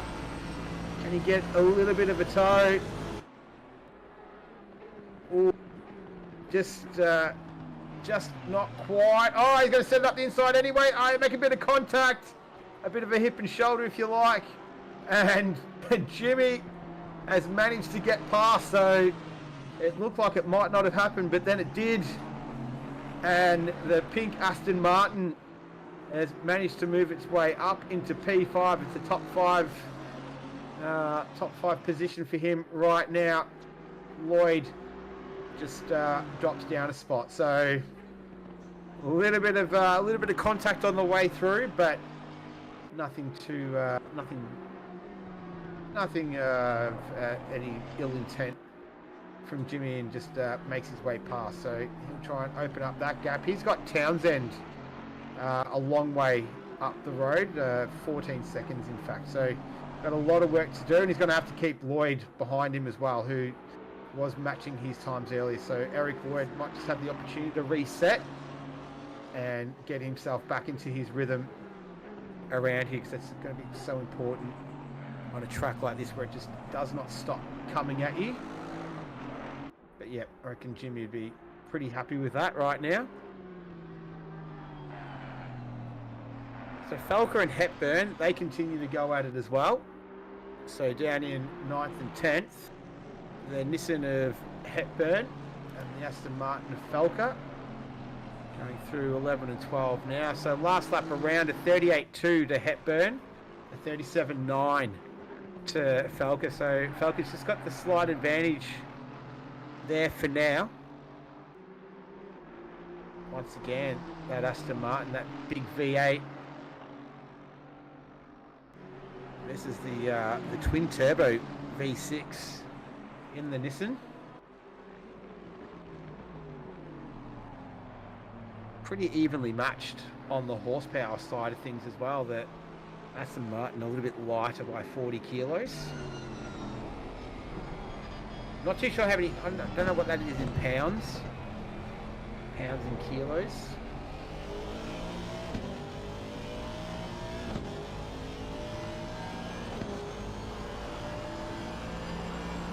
We've got some more split screen action. Looks fantastic. Just gives the giving the two perspectives here. Great stuff. Helps us not to miss anything either. So Joe is working furiously in the background to make it look as seamless as possible and as professional as possible as well, if I don't mind saying so myself. Does a fantastic job. Got plenty of support within the Roos community as well. So plenty of time, work, effort goes into getting it to look like this. Doesn't just happen overnight. But yeah, I hope you're all appreciating the images coming your way. We've still got another hour and 42 of this race to go, so we're approaching the halfway mark now, and we'll see the next round of pit stops. 108 pounds. Thanks, Shuffy Racing. 108 pounds. I was going to have a guess and say around about 100 pounds, but too late for that. Thank you very much for letting us know.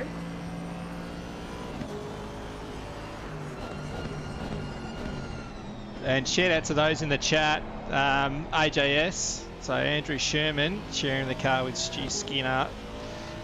So they're having a few dramas in that Porsche. And AJS, not sure if he's going to have much of a car to get into when he does get his stint. I'm sure there'll be plenty for you, mate. It must be a very uneasy feeling watching someone else drive the car that you're going to be getting into. You'd be riding all the bumps with them as well as they go along, so just that waiting game out of your control. So it must be a very unique experience. I can attest to that. It is quite an experience. Well, you did the Bathurst race, I think. I've done a couple actually. They're both at Kyle Army, and the first one I've waited in the pits to take over from another car. As that car has entered the pits, they've disconnected from the game. Absolutely no idea what was going on, and that was race over. The second time round went pretty smoothly and finished up on the podium, so that was quite lovely. A 9 hour and a 4 hour race. The 9 hour, it does take a lot, as that was Felco's just running wide at the last turn. It does take a lot of effort for races like that. 3-man crew for a 9 hour, but it does also mean that in the 2 stints that the other drivers are doing, you can get up, go for a walk, something to eat. But it does add such an element of, you know, you're in a team, you don't want to let your teammates down. You put a lot of effort into it, a lot of practice, and you want to be able to hand the car over at the end of the stint and do whatever you can to help the team out. They are long races.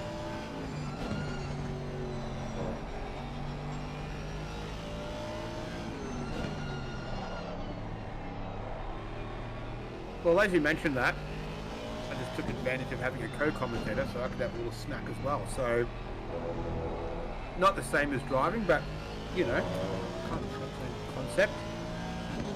But this is pretty competitive right now between Velka and Hepburn. Lap times are pretty similar. 38.395 to Hepburn on that last one, and 38.280 to Velka. So, a small advantage. The blue flags being waved as well by the looks of things, so that might be for Flores by the looks of it. I think, was it Retro Coffin? No, I think it was Flores. No, it wasn't. He's going in the pits. I'm not too sure who it was, but yeah, Rod Flores. He makes his way into the pits. He's a single-man team as well, so there'll be no driver swap for him.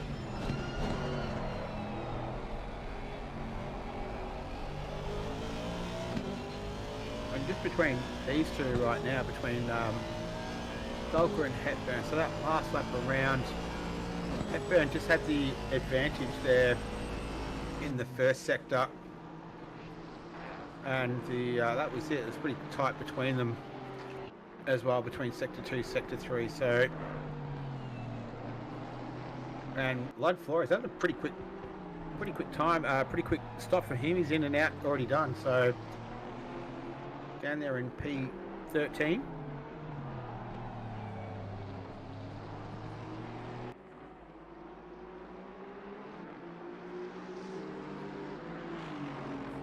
As we continue to watch this little battle for 8th and 9th between Robert Hepburn and Rodney Felker, the two R's. The gap's just blown out slightly there, second and a half. Oh, Townsend's got a 10-second penalty. So I didn't see what that was for. But Chris Townsend, currently sitting in P4 right now. Yeah, he's got himself a 10-second penalty. Not too sure what that was actually for. It says his big brain racing team. Maybe it's a big brain moment for him. I'm not too sure about. He's sharing the car with Nick Langner, who we saw up at the pointy end of the field already earlier in this one, and continues to be up there in P4. So not too sure what that was for, but he's going to have to serve that in the next little bit. We'll see how far that ends up having to drop him down. Seeing the gap between Townsend and Jimmy is at 14.1 seconds, so yeah, he might fall a little bit down. He continues on, he doesn't serve it on that lap around, but we're continuing to watch these two go around it. This is Hepburn and Falco. Now, we should start to see, what is it, 48 minutes, 96 minutes, hour and 36. So, well, we're about 10 minutes away, roughly, Joe, by my calculation. That is correct. Yep. Yes. I reckon Townsend is just struggling a bit as well. Just watching him in the background, he had a little moment into turn 3 on this lap around. He's got a fair bit of cosmetic damage on the car. I'm not too sure if that's upsetting the handling and the performance of it, but yeah, not looking like he's having an easy time of it out there right now. His last lap was at 38.472.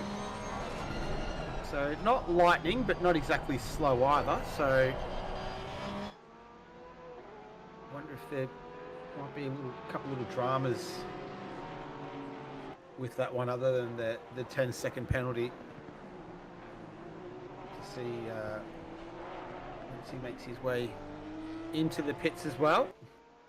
Track's still at optimum though, still 25 degrees air temperature. Track temperature's dropped by a degree, so it's now 32 degrees. Still no wind to speak of.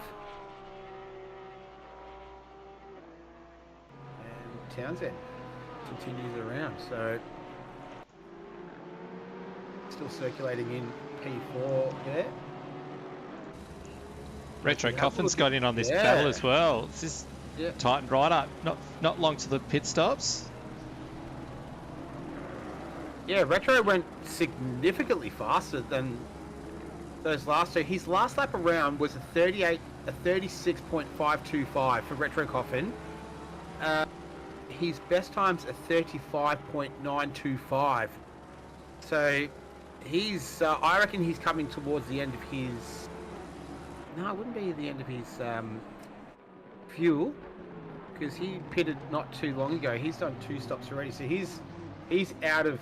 Oh, that was Turner, I think. No, Hepburn. Sorry, Hepburn, and that's a move for position.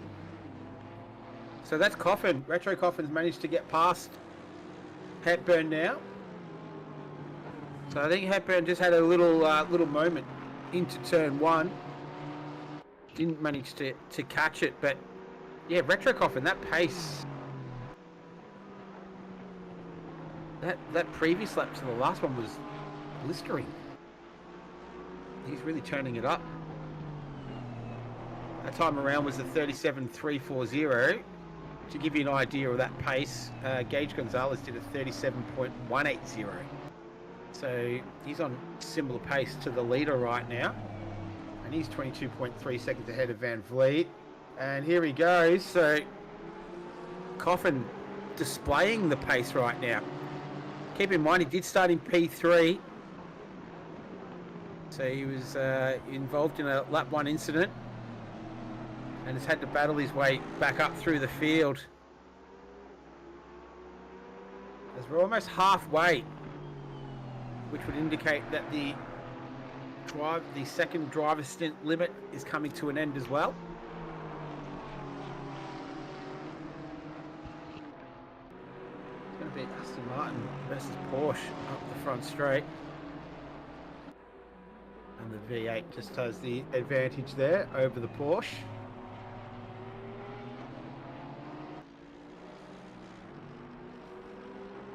Times that time around, so Falca did a 39.9, Retro Coffin did a 40 flat, and Hepburn did a 41.6. So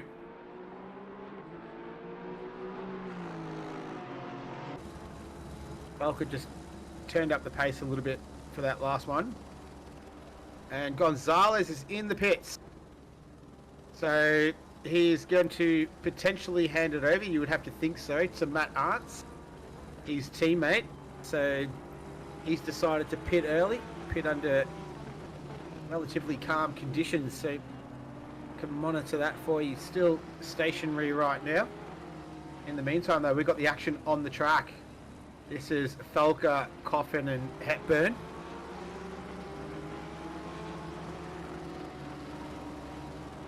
So I'll give you an update on the 10-second penalty to Townsend.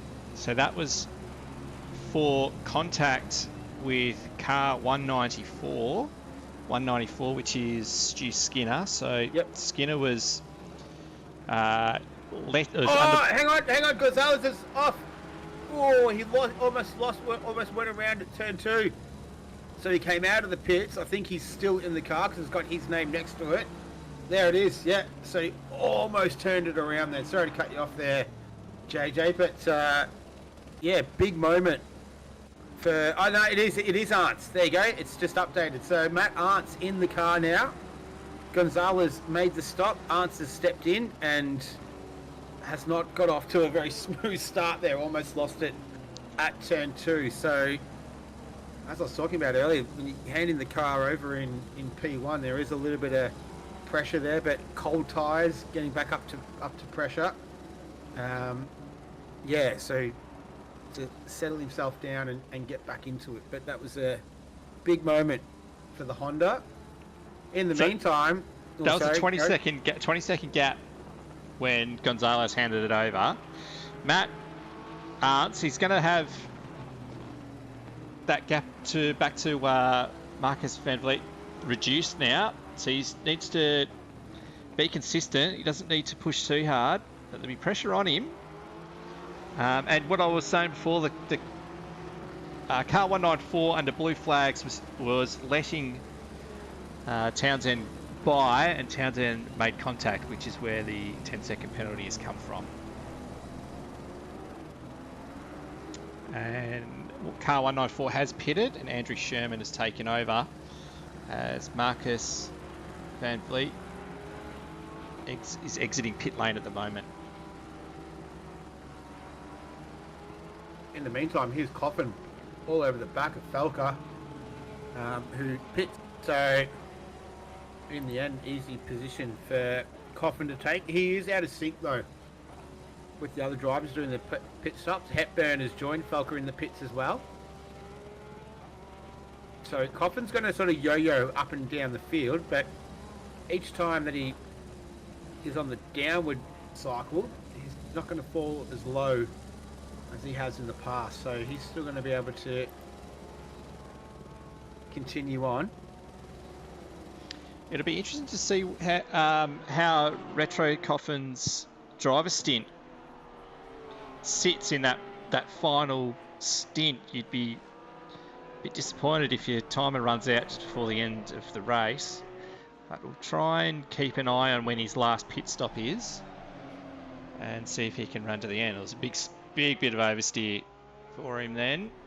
Yeah, because that's what I was thinking, right? So he would, if he can, he's going to have to add a stop in there to get back in sync with everyone else, because if he leaves it on the current trajectory, then he is going to be out of sync with them at the end as well. So I think he's going to have to make an extra stop in there just to get back in the same rhythm as everyone else to give himself a chance at the best possible result, because otherwise he's going to find himself falling short at the end there. So if he wants to at least be in the contention for a podium position, we'll have to wait and see, but obviously that'll be up to him, being a solo driver in this one.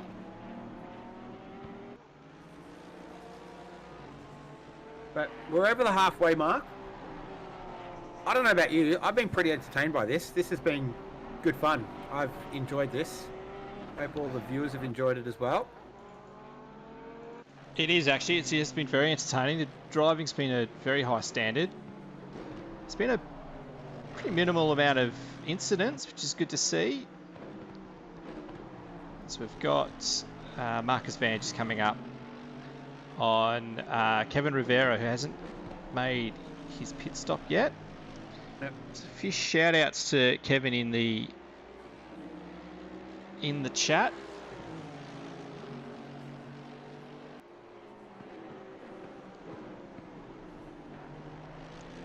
It's quite it's a track that you can quite comfortably defend. You can place your car in some good spots and keep the car behind you. I suspect he'll be pitting pretty soon. Well, not this lap around, that's for sure.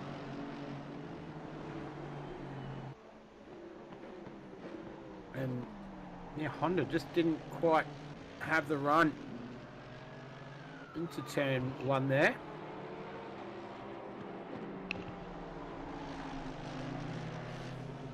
Honda does, the Mercedes does have it over the Honda a little bit in terms of the horsepower advantage.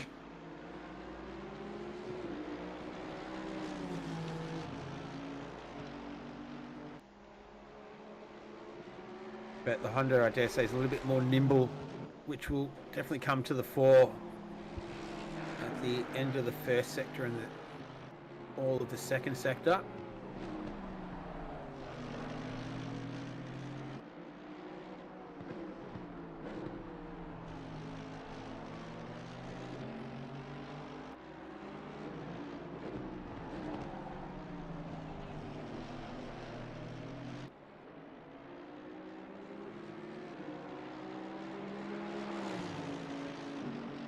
Here we go.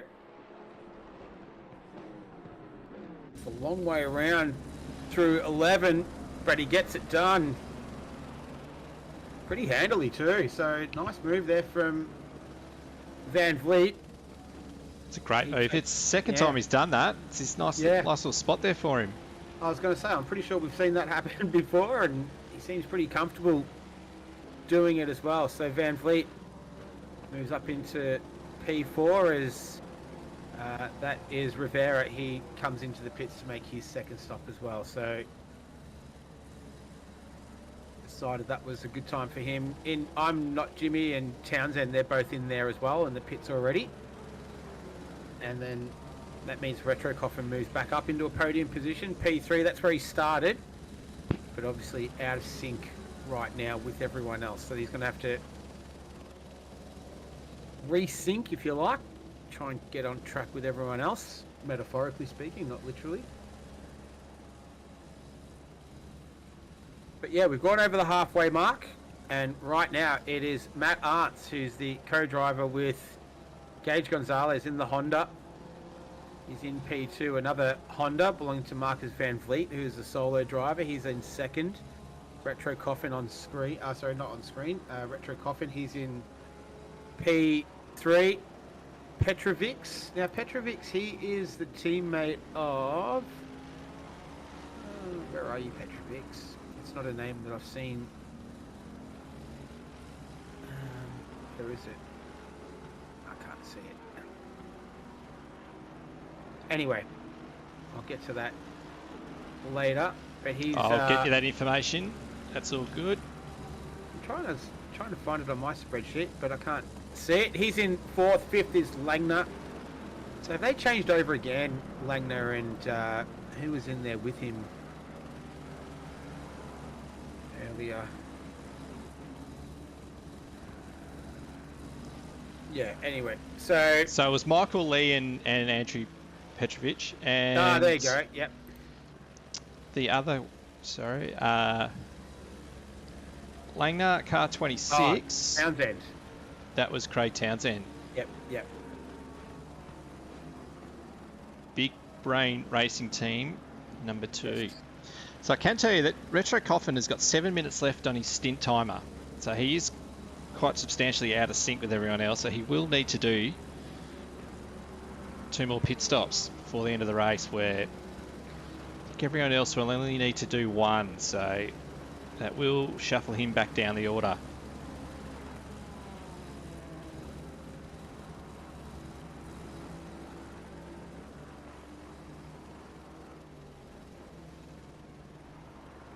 Yeah, a bit of a rock and a hard place for him right now. Yeah, there's unfortunate contact on lap 1. Mm. That's just shuffling him back down the grid. Just keeping an eye on the pace as well of Matt Arndt, out in front. His last lap there was a 37.6. So I'll see what Van Vliet's going to do. His last lap was a 36.5. See what he does this time around. He's got a green marker next to his name. He does a 36.397, so more than a second faster than Arnt's on that last lap. And I can't really see any traffic as Coffin comes in. So as you pointed out, Joe, he was pretty close to ending his timer. But yeah, keep an eye on that, because the gap, is 20... Is it 20.6 seconds, 20.3? So keep a close eye on that. There was a moment for Joshua Piazzi in 9th in that Merc. He's off going again now. But he's just gotten in that car. That was Kevin Rivera.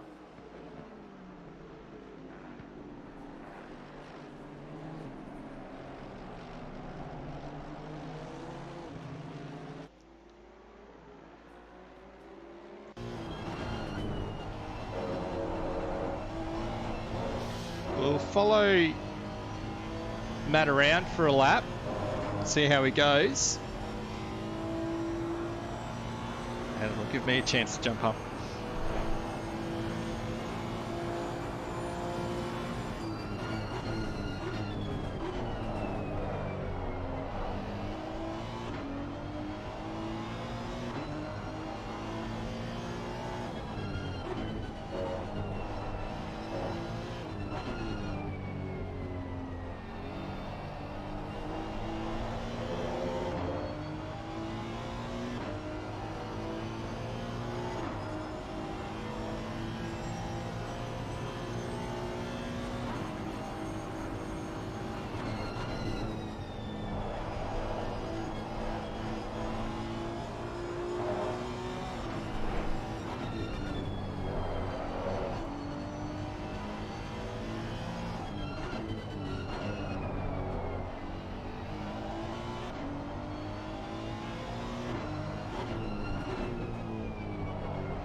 that was a lap with Matt Arndt. So stay in this for now. I think Joe's off getting something to drink and eat perhaps, but to give you an idea on that last lap time that we saw around, we've seen hacksawing at the wheel there through turn 3, but Arndt did a 37.1, Van Vliet did a 36.1, so a second faster than Arndt on that last lap. The gap is about, can't necessarily see, about 13 seconds or so. It was out at 20 seconds. So this stint didn't start great for Arndt, and it hasn't gotten too much better, to be completely fair. It's going to have to come to grips with that Honda and yeah, find the sweet spot, because at the moment the gap's at like 17.8. That last lap around a full second faster Marcus Van Vliet.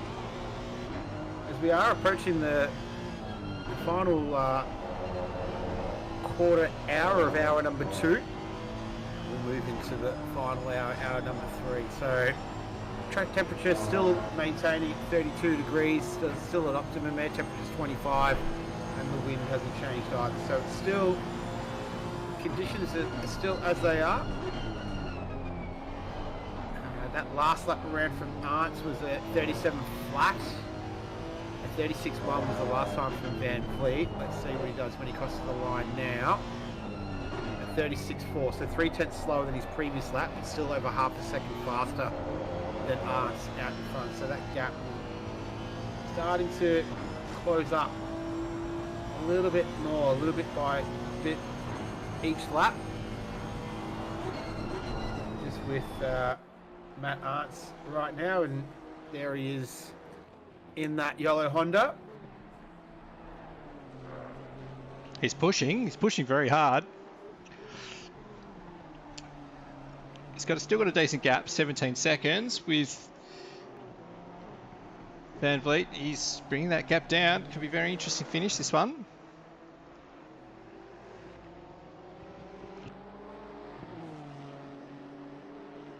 Well, we've done 63 laps.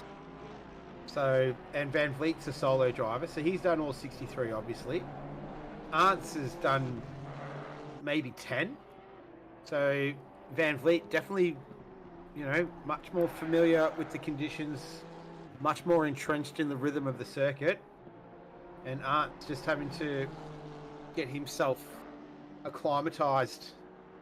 Keep an eye on this lap time as well. So that went faster, so 3/10 faster than his previous lap. A little bit more comparable pace as well. So he did a 36.8. Before that, he did a 37 flat. Van Vliet's about to cross the line now, and he does a 36.2. So still 6/10 faster than Arndt's on that previous lap. He's lapping about half a second quicker right now.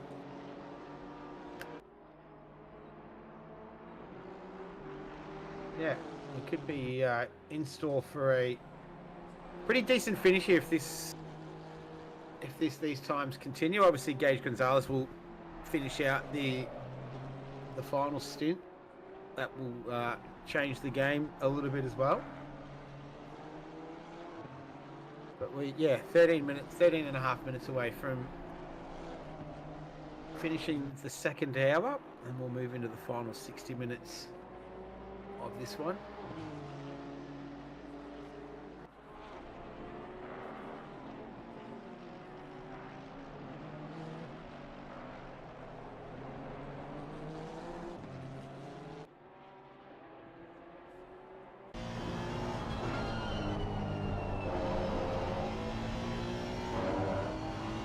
Side-by-side comparison of the Hondas. It's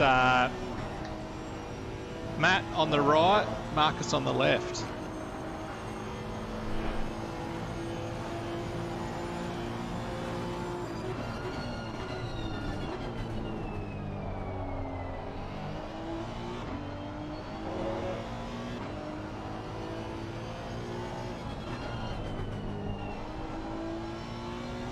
great stuff that we can bring in these pictures.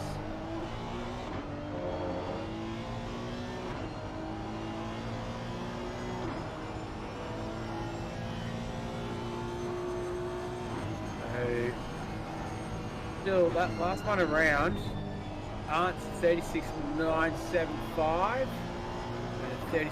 and 36.487 to Van Vliet, so still tracking half a second faster than Arndt's right now. Gap is now 16.6 seconds and closing.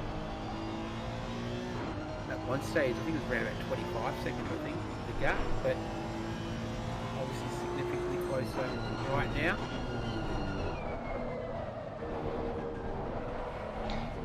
Bit of a moment there for Arendts. So at the chicane. So Marcus coming up on a bit of lap traffic.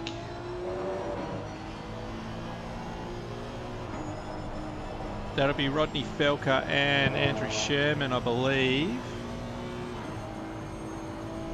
as well as Turner Johnson, just ahead of.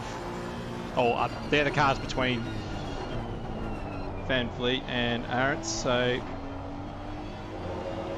could have a little bit to play with what this gap is.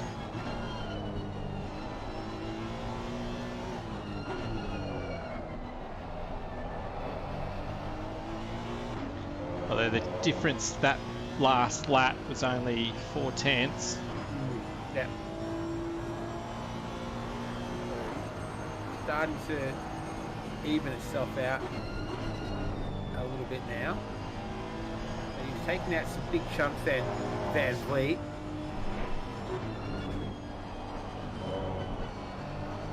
I'm not too sure how aware of it Arendts would be of it though, if he's in contact with Gonzalez. You'd have to imagine he would be. Sometimes it's better not to know. Well, that's where it is quite handy to have your teammate in your ear, just calming you down, letting you know that you just got to hit your marks and be consistent and take their mind off the timer.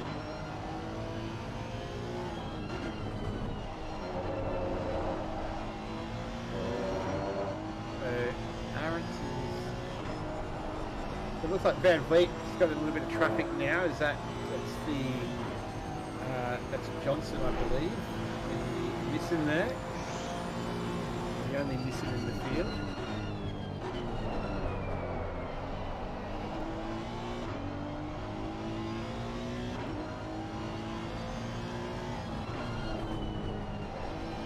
Poor old Jack Miller is out of the MotoGP, his home race, unfortunately.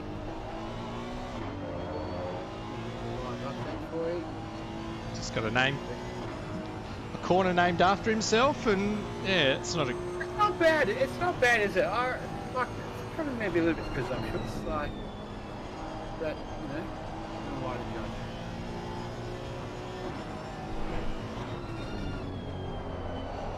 I would have thought winning a world championship would probably be more in line for that. Yeah, I would have thought the same, actually. I mean, he's a MotoGP winner, but I thought it might be a bit early to have a corner named after yourself.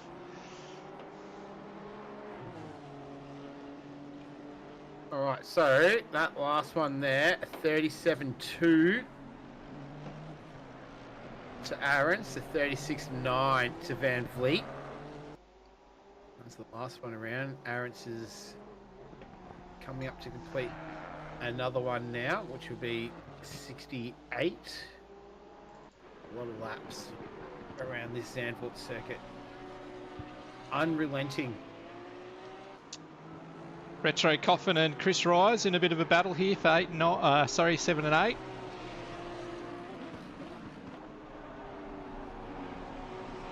So Arendts did a 37.7. And then Van Vliet responded with a 36.4, so 1.3 seconds faster than Arendts on that last lap around. So it's going to keep chipping away at it and taking out some big chunks. So Coffin currently P8. Yeah, got out of sync with the pit stops earlier on. So still though, he's continuing to fight away with Chris Rice. He took over from Eric Lloyd earlier on, who had a great tussle with I'm Not Jimmy, who finds himself up there in P5. He's just chasing Nick Langner.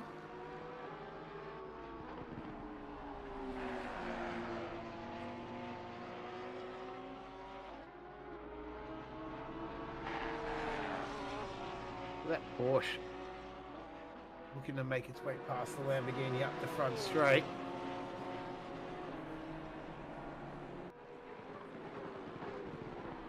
Not quite got the legs. You could hear the engine of the Ferrari downshifting that big V10. Very distinct note. Times for these guys.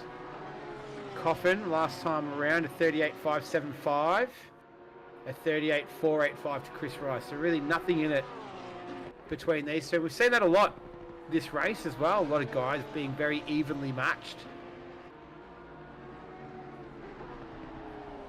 which has given us some really good racing and some great pictures as well. You can see the in-car angle for Coffin on the left-hand side there, giving you the driver's perspective. And then we've got on the outside, as we see, that was Rice, just a couple of wheels on the dirt coming out of turn 10.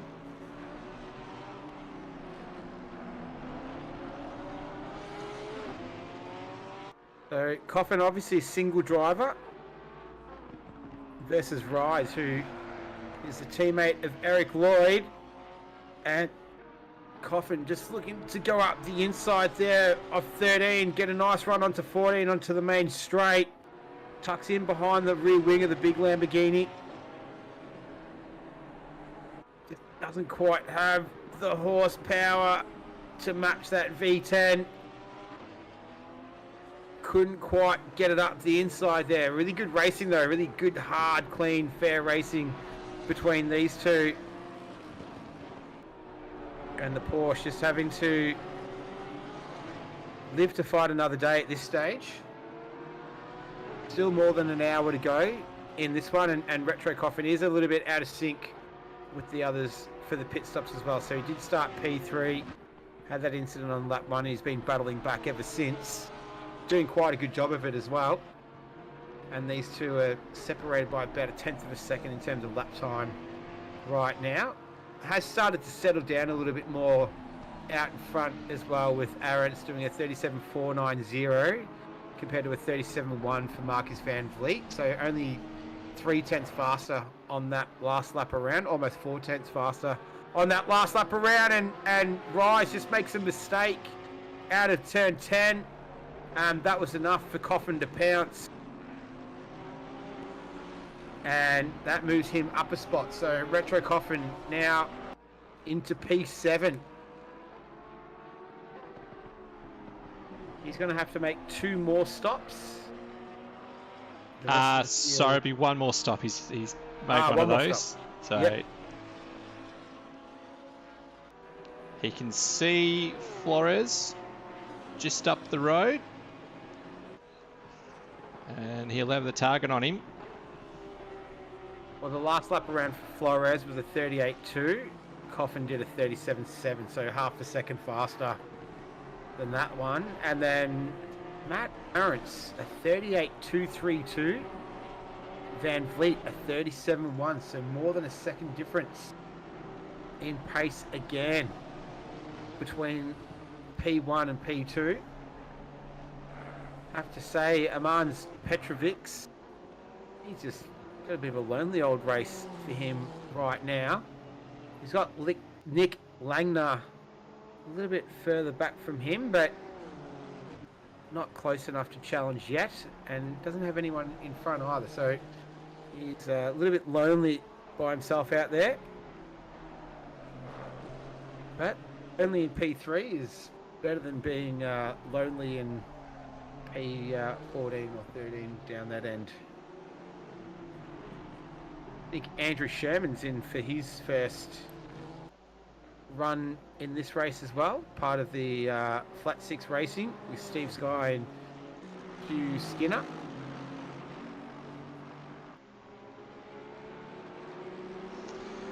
Redfern, Piazzi. Yeah.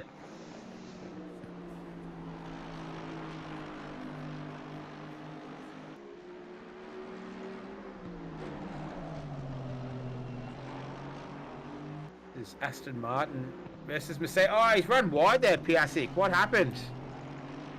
He was very wide. At, I think that was 8, I believe. So he's had a moment, and that's allowed Redfern to get through.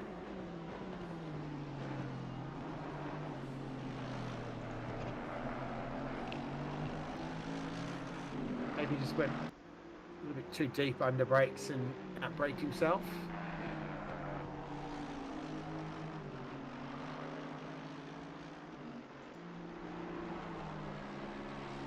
Just looking at the predictions, I have a feeling Flores is going to have to do 2 more pit stops. I'm not 100% sure that his timer, his stint timer, allows him to get to the 48-minute mark. Well, he's got 10 minutes, 50 seconds left. And where are we? We're an hour. Yeah, so he's going to have to... 48 minutes. Oh, just going to miss out. By about a minute. Yeah. Oh, that's devastating. Oh. Well, it's good for Retro Coffin. And Chris Rise and probably Felker and Johnson as well, if he's got to do an extra pit stop. It should just be a run through, or this is Piazic's having a few dramas, a particular part of the circuit. So we'll have a look at Flores. He would just need to drive through the pit lane to reset the timer, that's it. Mm. But that's very unfortunate. It's just one of those things, you got to be aware of the clock, and it just brings an extra element to the racing that you're just not usually used to. Well, everyone else will be fine. Everyone else is going to be well within it. What we got? 9 minutes. 9 minutes right now, and he's got 9 minutes and 24 seconds. I reckon he might be able to get away with it. It'd be right on the limit. Because it'll be 9 minutes right at 58:35. So it's 9 minutes right now. Nah, he's gonna It's gonna be off by like a minute or two. A minute and a half maybe. And then the issue is going to be is where he gets to the pit lane on that particular when he crosses the line in the timing, because you've got to lap the minute and a half for the lap. With it being so tight, he's not going to be able to push it. You just won't be able to be that precise trying to match the timer with when you do your pit stop. Yeah, he's going to be about a minute and a half out, unfortunately. Having a look at Arendt's as well, he's got 15 minutes left. Van Vliet has 17. And Van Vliet's still lapping at more than half a second faster. It's down to single digits now as well. So that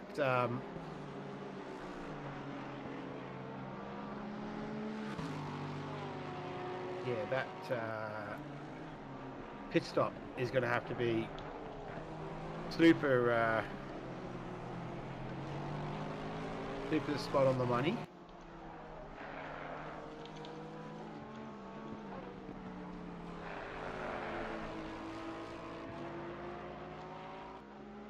Yeah. All Retro right. Coffin's caught up to Flores very quickly here as well. So it was a second and a half quicker on the previous lap. And it's down to within a second. We've got Langner, who's also caught up to Petrovic.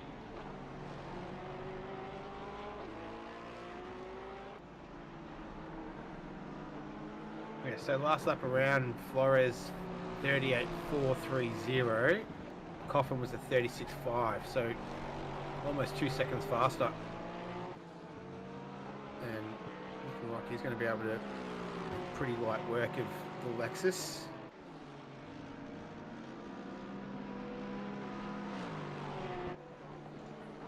And that second battle there, that's Langner looking to make a move on Petrovic's.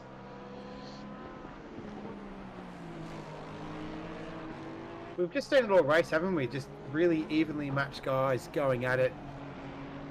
It's been great to watch. It's a tough track to pass, which also does just extends the action for that bit of extra time. It makes for some. It's been very entertaining. I've hardly noticed the time at all. So 7 minutes time, you'd be able to go to the end. Well, just over 7 minutes time, you'd be able to pit and go to the end of the race.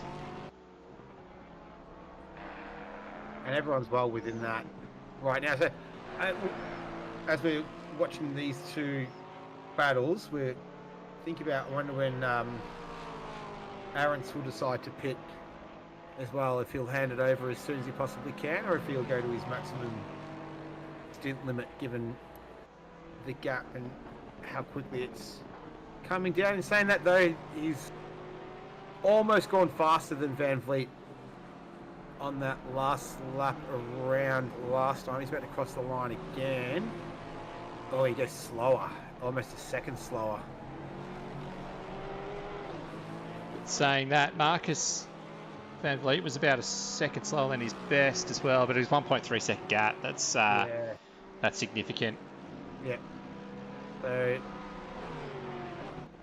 we've got 6.5 minutes left before they can go to the very, very end. So we'll see who's going to hand it over to a teammate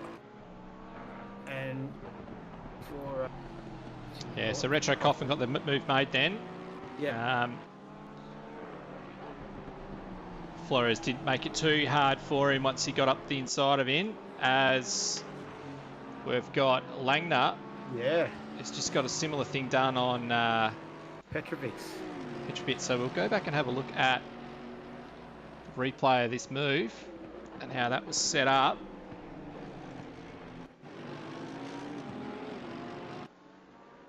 The lap traffic of Piedzik.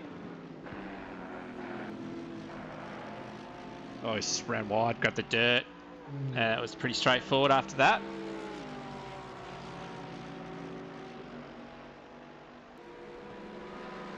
Yeah, I did have my reservations when you said it was going to be a 3-hour enduro around Zandvoort. I thought, oh, that's probably not a track that would have come to mind, but having seen it play out the way that it has, it's a far better choice than something, say, like Spa. Spa would have been where the field can really stretch out significantly.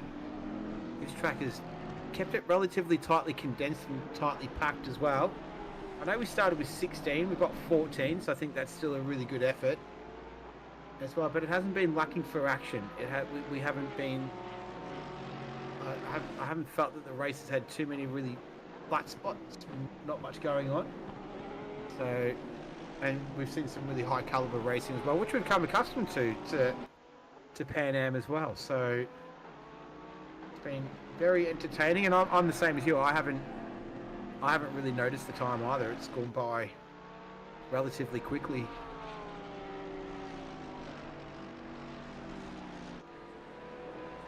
It's unfortunate we don't have a livery for Langner, which is why he's showing up black. It's a bit unfortunate.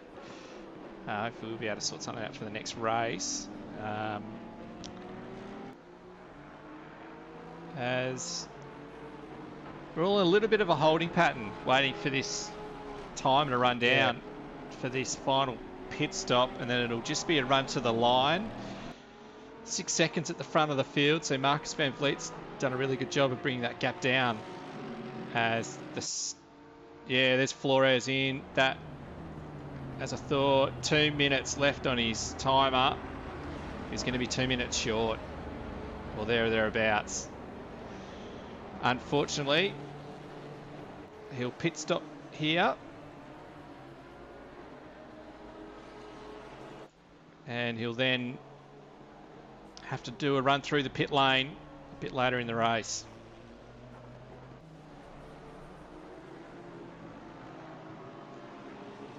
So having a look at times just back out in front, because 8.5 minutes is left on Arendt's stint timer, but he'll be able to pit in 3 minutes and hand it over to Gonzalez.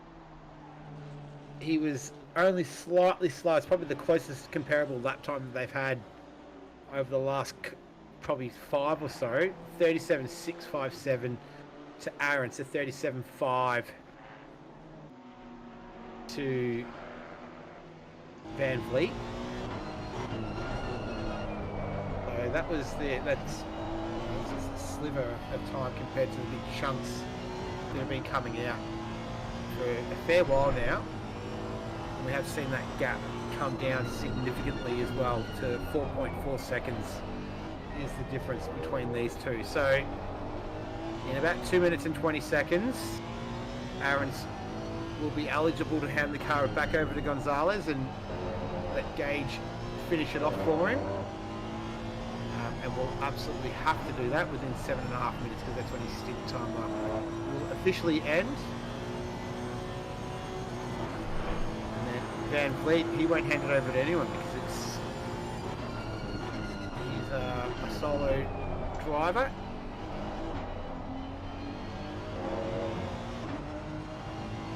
We've had a few of them. Had 9 single drivers.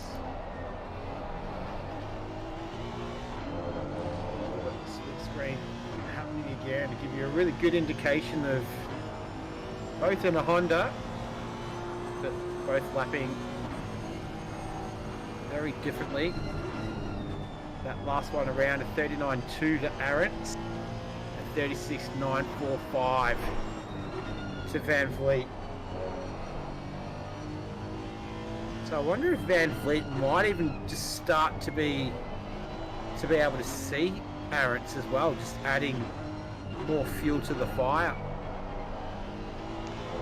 If you have a look closely at how hard these drivers are working the wheel, Marcus does seem to be a lot more comfortable at the moment than Matt. Matt just seems to be working a lot harder to keep control of that Honda.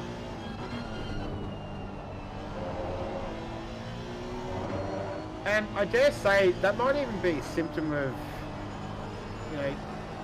the setups of what you have to compromise as well. You different drivers with different styles, and having to come to a compromise on the setup of the car might have ended up being, more skewed towards Gonzalez there, for obvious reasons, of course. But just one of the things that you have to work out through practice. But yeah, Van Vliet is able to see Arendt, and he's getting some pretty good looks at him. He was a second faster on that lap around as well, so it's come down massively. And so this lap, Aaron's will be able to pit as well. So we have a look behind from Aaron's car. You can just, you just see the white flash of the Honda.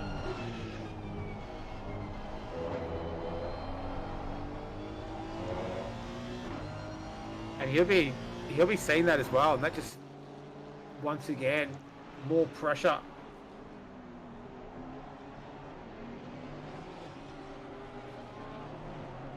As they say, pressure does one of two things. It either bursts pipes and makes diamonds.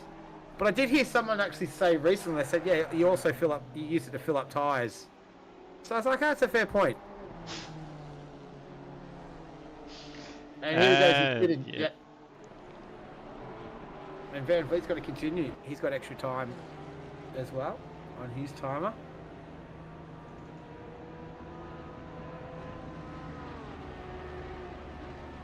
He's going to have to make sure he hits his marks.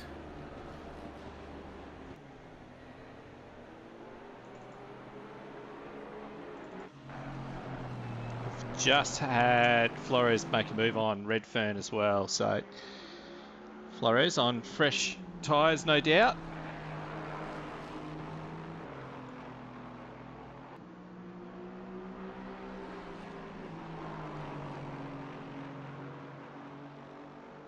So just having a look, Andrew Sherman's only got 3.5 minutes on his stint limit. Aaron's is in the pits already, and away he goes. So he'll have handed the car over to Gonzalez. Not sure about that. I think Gonzalez did a double stint, so I think Aaron's is going to stay in the car.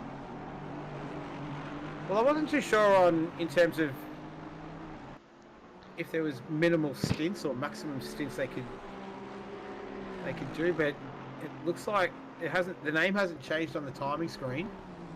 I think it changes over once they've crossed the yep. timing line or the start line the next time round.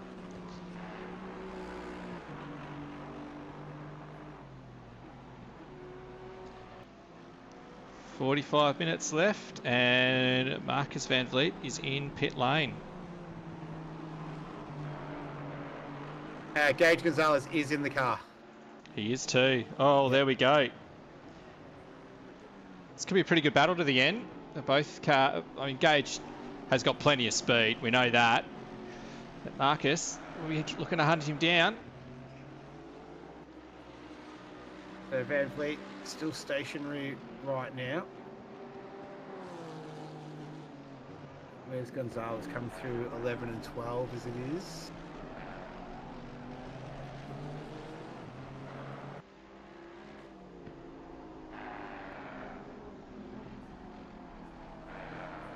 Still stationary.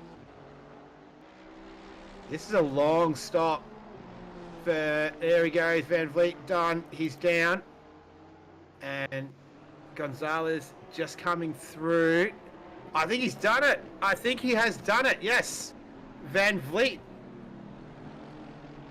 is ahead of Gonzalez. He is. So the chase is on. Well, this is going to be a very exciting finish then. This is going to be awesome. 43 minutes and change still to go. Last pit stop length. Van Vliet 55.8, Gonzalez 61.5. So that's where that difference has come from. Yeah. Yep. Was there a bit of damage that was being fixed? Was there an issue? What's the bracketed time? The bracketed time on the screen, that's the stationary time, I believe. That's correct. So yeah, so he was stationary for 5 seconds longer. You can only assume that's a bit of damage from contact somewhere. So, I thought Aaron's kept it off the wall when he had that moment on his second lap out, or his lap out. Yep. That's what I thought I saw as well. There might have been some further contact later on that we've missed. Yep. This Gage just coming up with some lap traffic. Oh no, this is for position actually. So yeah, that's Petrovic's. Yep. Petrovic's. He'll have He'll to probably, pit pretty yeah. soon. He's only got 3.5 minutes left on his timer. Yeah. Yep. There we go. He's going in there now. Now Andrew Sherman, he's in the pits. Yep, cool. All right, so they've timed that to perfection. He's off. He goes.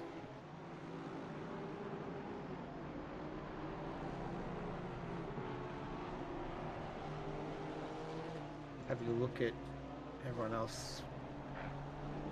Won't have any dramas, I wouldn't imagine. All right, so Van Vliet. He's essentially going to be our net leader. Langner. What's Langner got? 6 minutes left.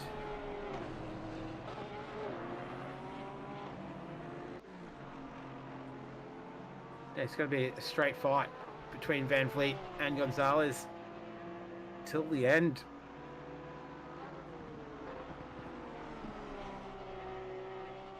There's a chance once all this shakes out that Retro Coffin will be in a bit of a battle with I'm Not Jimmy through this final stint, and Retro Coffin could potentially have a comeback into 4th position at the end. That's another one to keep an eye on. Yeah, so Jimmy's got 6 minutes left on his stint. Retro Coffin's got 9.5 minutes. So the difference out on track right now is about 4.7 seconds, the difference between them. Retro Coffin's lapping 36.9. Jimmy did a 38.2. So if he could get up into P4 and maybe with a little bit of luck even end up on the podium, that would be an absolutely phenomenal effort from Retro Coffin. And a very good example of, perfect example of, all right, well, it went wrong on lap 1, but battled back and stuck to it. And yeah, just a nice example of persistence. He's got plenty of pace as well, so it would have been very interesting to see if it was a straight fight between Van Vliet, Gonzalez, Retro Coffin, and Zarskas as well. And Zarskas too. Yeah, so he dropped out earlier.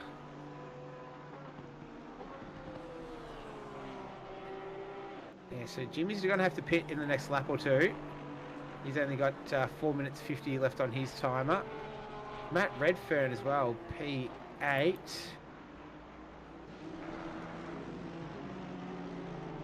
have to make his final pit stop shortly, so...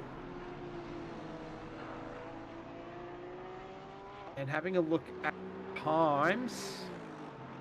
Yeah, Van Vliet, last lap, a 36.140. Gonzalez, a 36.4. So 0.3 faster on that lap to Van Vliet.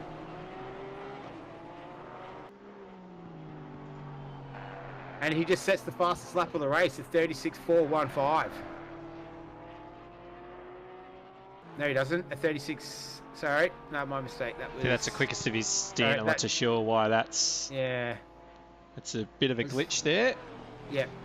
As Flores goes and does his run through pit lane, resets the clock. And Van Vliet's just got a little bit of traffic here. Matt Redfern just holding him up a little bit. He's got the blue flags waving. He had the lights flashing furiously as well at Redfern to get past, so he's managed to make his way past now. We'll see if that affects his lap time.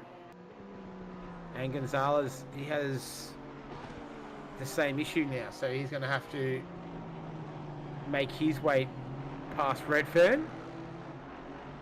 Now I think it's going to work out to be a little bit easier for him. He's probably going to be able to take him down the front straight, so it's going to make for a much easier task for Gonzalez than it was for Van Vliet. And we'll see what effect it has on the lap times. There he goes past without any dramas at all. So Gonzalez getting the nice little rub of the green there. And Redfern definitely wasn't doing anything wrong. He just got caught in a really tough part of the circuit through, it was like 4, 5 and 6. That's a tough part to have the leaders blasting through. And yeah, it's definitely affected the lap time. So Van Vliet was a 37 flat. Gonzalez was a 35.7. That is Woo! the quickest lap of the race. Yes, yeah.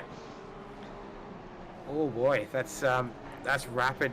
Gage Gonzalez still has plenty of time too. Over 37 minutes to get this done. It's going to be a very long, a long 37 minutes for Van Vliet, and Gonzalez can see him clearly. You can see him in the foreground of the picture as well.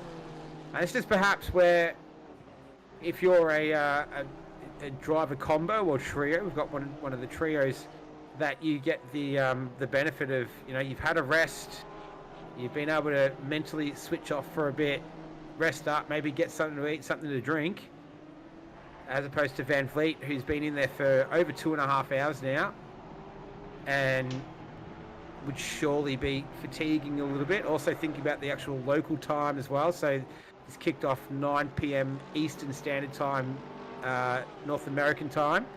So depending on what coast he's on. Well, I think he's actually over here with us, mate. Oh, is he? I think he's in our part of the world, so it's yep.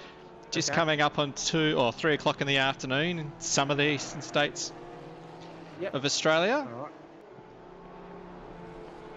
So Retro Coffin, a bit quicker than I thought, has caught right up to the back of Jimmy. So Langner pits, he's the last one to head in. He pitted out of the lead as well. That last lap around, Van Vliet, 36 flat, a 35.8 to Gonzalez. Oh! Retro Coffin. I thought he wasn't going to pull it up then.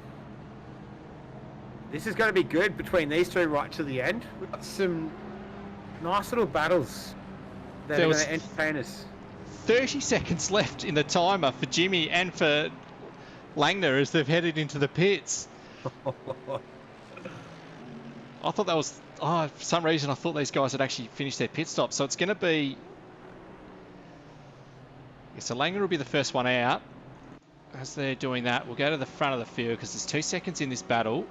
And there's a big section of clear track ahead of them. I'll try and show you that. Let's bring up the track map. Yeah, look at that. Front of. Yeah. Triangle on the map. There's a huge gap in the field. So hopefully 2 in pits. Yeah, they're on their way now. So this will be a very interesting shootout now they've both got clean air. We'll see what the lap times are. Last time around it was advantage to Gonzalez by 0.2. Van Vliet, he goes almost identical to his last time. A little bit faster than Gonzalez on that last lap around. Just an absolute smidgen. So this is going to be a good battle. 2 seconds in it. They're pretty even on pace. So Gonzalez has got a real challenge here. Doesn't have track position. Tough track to pass and pretty similar lap times. So we were talking about Jimmy and Retro Coffin virtually came into the pits at the exact same time. Now the stationary time though was where time was lost for Coffin. So Jimmy was stationary for 31.2 seconds. Coffin was stationary for 37.1. So almost 6 seconds slower. And he was almost a second slower in terms of the travelling time as well. So he's lost a big chunk of time to Jimmy. And you can see on the track as well the gap between those two. So that's going to be quite a task to get Retro up into P5. So I've just brought that up on the leaderboard. So yeah, there was 7 seconds difference in the overall pit stop time as Jimmy comes back in. Oh. Has I wonder if it's got an issue. I'm not sure. I don't think there's any penalty involved. But yeah, he's in pit lane. Fastest lap of the race, Gonzalez, 35.4. He's flying. That's 1.5 seconds faster than Van Vliet on that last lap around. Sorry, no, it was only half a second. That was the quickest time. Second, sorry. That was Van Vliet's quickest lap of the race as well. It's just half a second difference. Geez, that has to be a little bit deflating, doesn't it? Putting your fastest lap and it was half a second slower than the bloke chasing you. Once it gets just under a second, this battle will be... It already is pretty exciting, but... Yeah. So Jimmy's out again.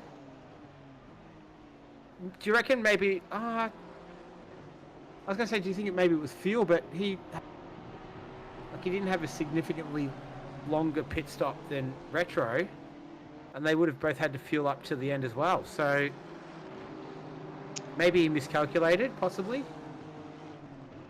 Maybe, yeah, or he's put on a set of tyres that were completely the wrong pressures, or something like that. But it moves Retro Coffin up into 5th, and he's 10 seconds behind Langner. But they're pretty... there's about half a second difference in pace there. Pace. Yeah. Well, that's a bit... it's a bit disappointing. We're looking forward to that one between Coffin and Jimmy, but it's what it is. But we've still got the battle out in front, so we're approaching the final half an hour of this one. Oh, Jimmy got a stop-go penalties. 30-second stop-go as well against his name right now. Oh, so he's sped in pit lane this time round. I believe so. So that's just salt into the wound right there. So, I reckon it might have been that he's miscalculated something. Either, to your point, tyres or fuel. He's done something that he wasn't supposed to do. And yeah, stop-go penalty. I'm not Jimmy. Yeah. It's a very unfortunate way to finish this. But any of those guys that have finished your stints and you're watching the broadcast, jump into the YouTube chat, give us a heads up on how your race has been, how your stints have been. Particularly interested to hear from Matt Arendts if he's around. He could be in the chat with Gage, firing him up for this last half an hour of the race. I don't think he needs too much more firing up. He's flying again, so he's a little bit slower than he was last lap. Van Vliet does a 35.7. Oh, he goes a 36.1. So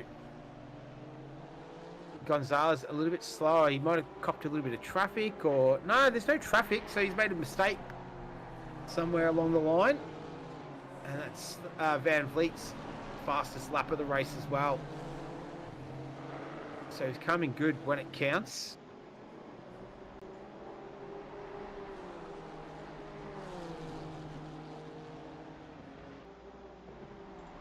Other little scraps we've got, Flores and Rise. I think you're all over that already. Great minds think alike, JJ. That's where I was heading.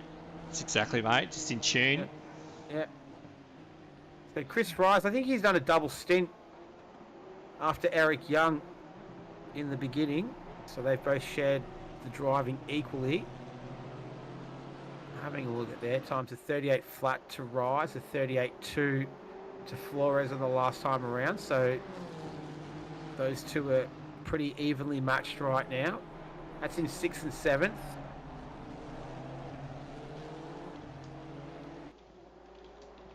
And we'll keep on monitoring on the right hand side of the screen there.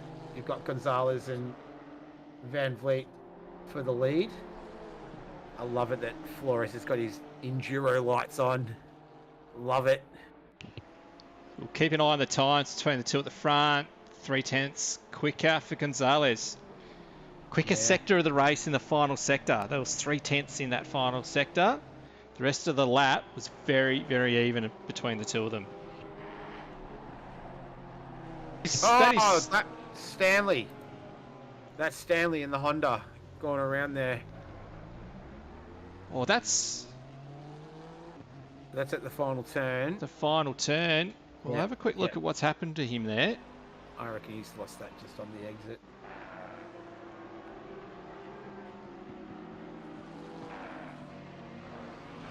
Through 13. And he's just trying to get out of the way, I think, and he's... Yep. Yeah, turn 13. Tricky little corner, that one. It's brought me unstuck a few times, that's for sure. I think I've been unstuck at every single corner of this place, to be honest. Yeah, it's not exactly my favourite. It does make for some good racing, that's for sure. Yeah. And big shout out to all 14 drivers as well, having stuck it out. Well, 14 drivers and their teams as well, teammates, having stuck out for almost 3 hours now. Van Vliet just has a little moment on the dirt there at the edge of 13. Gonzalez all over the back of him now. Doesn't really matter about lap times now. We can see what the gap is.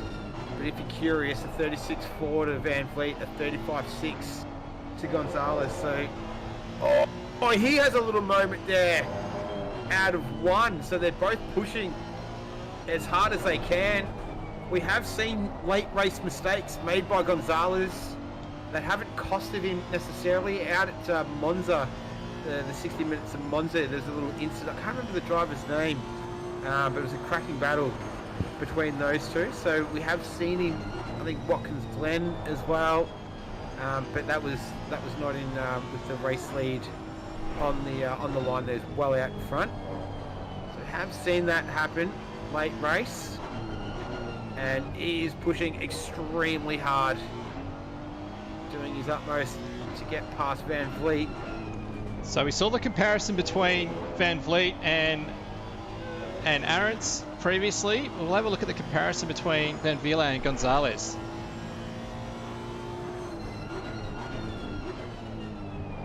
Gonzalez is fresh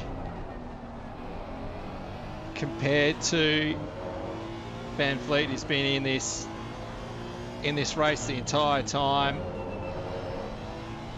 Essentially, it's a triple stint with a normal fuel window of about just over an hour, and he's done an exceptional job to be have this much pace at the end of the race. Yeah, and he's fast that last lap too. Got Robert Hepburn, he's had what's in the Nissan. Just quickly have a look here, because there was a bit of contact with Felker, I think. Yep.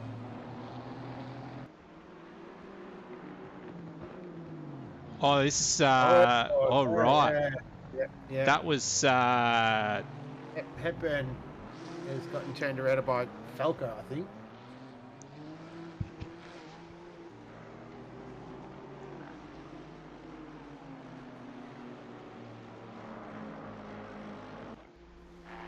In the meantime, continue with this battle at the front. Actually, before I go to that one, we've got Langner has caught up to Petrovic, so this is for the final spot on the podium. Yeah, they've kind of flown under the radar a little bit, haven't they? Petrovic and Langner. He's looking to just get the draft on the Mercedes into turn one. We'll go to this battle back at the front of the field now. Great stuff between these two. Last time around, a 36.1 to a 36.2. So let's see what they give us this time. 35.7 to a 36 flat. So Van Vliet, that's his fastest lap of the race.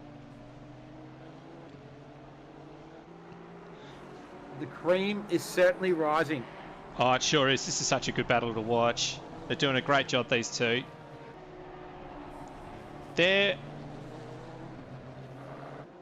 These two, the battle ahead of them, or the cars ahead of them, a retro coffin There'd be Steven Tomazic, and then ahead of him is the battle for third and fourth. So these two aren't actually that far away from lapping the entire field. Well, they have been the class of the field the entire race as well, so it's not overly surprising, yet still a tremendous effort, though. It sure is. Just shows you how good those two guys are. But this is good stuff. You know, we've done nearly over 2.5 hours of racing, and that is Langner making the move on Petrovic at the final turn. And Langner now is secured a podium position for now. Petrovic trying to launch a counterattack into turn 1, but wasn't to be.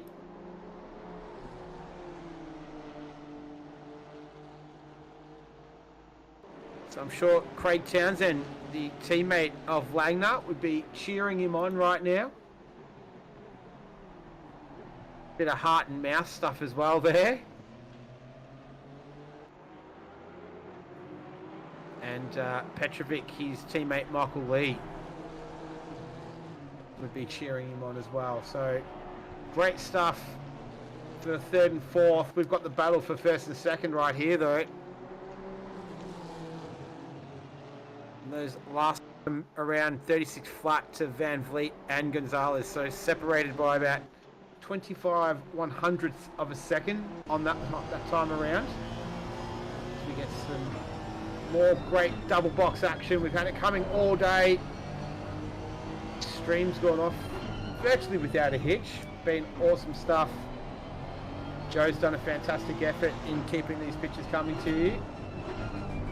And they will continue until the end. This is a great view from the rear of Van Vliet's car on the left, and from the splitter of Gonzalez on the right. As you can see, those lap times below, nothing in it between these two.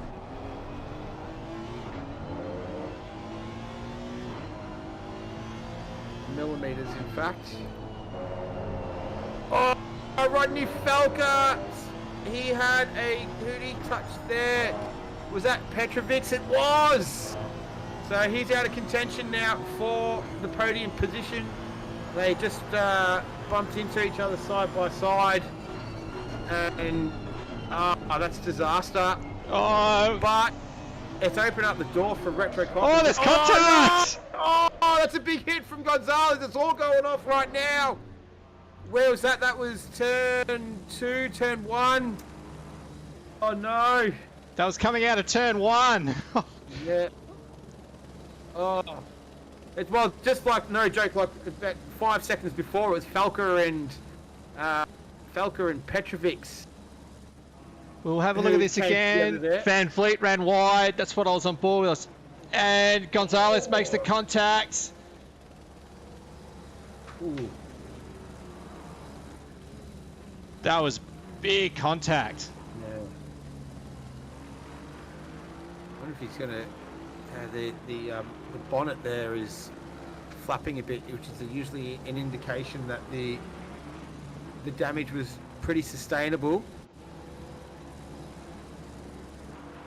Substantial, I should say. My mistake. Wow. So, Retro Coffin is tucked in right behind Petrovic's, who's currently sitting in P4. So he could move himself up into 4th position, Coffin. Coming all the way back from dead last, the end of the first lap. Oh, and they make contact into turn 1. So no one goes around, but that drops Coffin back significantly further from Petrovic. So it's going to make it even harder for him to take that P4 back. We've got 18 minutes left in this one. This is a replay of that particular pass. Yeah, here we go. There it is, and then bang. So he should be able to carry on without any dramas there. The race at the front, Gonzalez and Van Vliet is... Oh, and this no, is... Coffin's off! Oh, he's run off. That's at 7 and 8, I think, by the looks of it. Falco was going really slowly in the foreground there too. Not too sure what's happening with him. So Flores is up behind Chris Rice. That's 6th and 7th. So the contact between Petrovic, that was with Felker, wasn't it? Yes, it was. Yes, correct. Yep. And then Felker's going very slowly right now. He lets Retro Coffin through. So here's Flores though.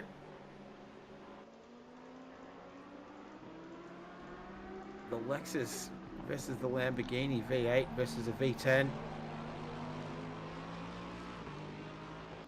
It'll be interesting to see how this paddles out. So 16, just over 16 and a half minutes left. Van Vliet out in front, Gonzalez P2, Langner third, fourth is Petrovic, Coffin is fifth, Rise 6th, Flores 7th on the screen, Hepburn, Tomazic and Falca, that's your top 10. Then Jimmy, Steve Sky, Stanley and Piasic round out the top 14. We started with 16, we've got 14, we've got 16 minutes and 20 seconds left. And we've had action aplenty all the way through, and it's certainly kicked off very, very late race now with Flores and Rise. They're battling it out. Last lap around from Van Vliet was a 38.4, 39.3 to Gonzalez, but the gap's at a whopping 14 and a half seconds right now. So what we were hoping for, a grandstand finish, has been snuffed out a little bit there with the contact between Gonzalez and Van Vliet, turning Gonzalez around and really costing him a chance at contending for the race win. There is live stewarding, so I'm waiting to see if anything does come through with these incidents we've had, but I do have footage of Felker. So he's actually exiting pit lane. Yeah, he does go slow, sense. lets cars through, and that was very, very unfortunate. Just trying to do the right thing. No good deed goes unpunished, unfortunately. Just also wondering if there was any further contact throughout this lap, because he was going slowly again further on. So is that where...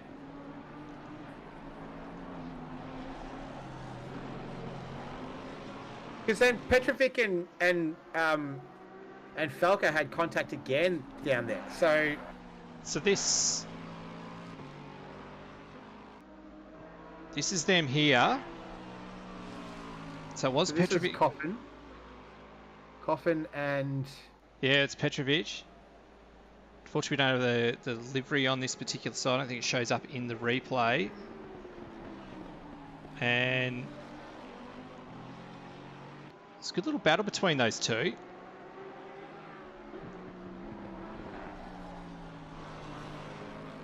The Flores on the right-hand side chasing down Rise. And then the left, yeah, that's Petrovic and Coffin.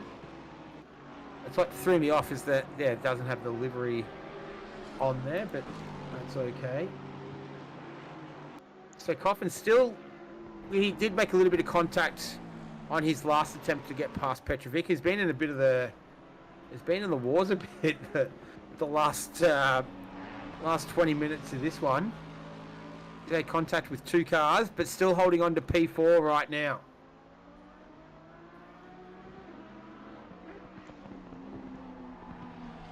So this is a replay on the left, by the way. It's not live pictures. There you and go. there was further contact at turn one, but they do continue on. Yeah.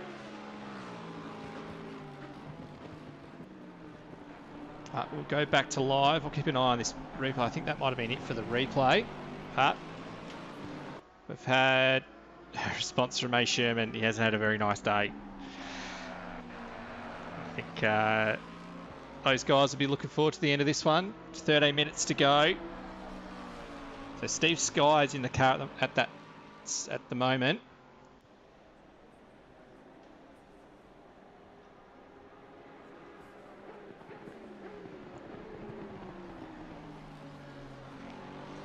So, In fact, Retro Coffin has actually caught back up to... yeah, he's all over the back of him now. So they're letting, that's a Mercedes letting them through, but he's still on for a top 4 finish here.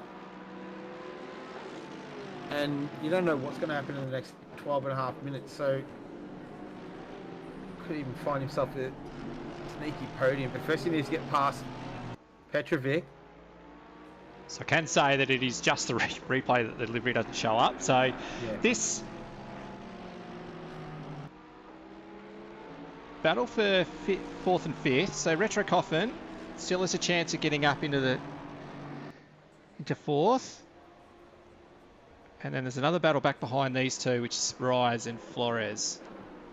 That last lap around, Petrovic did a 38.1, Coffin did a 36.4. So significantly faster than in there.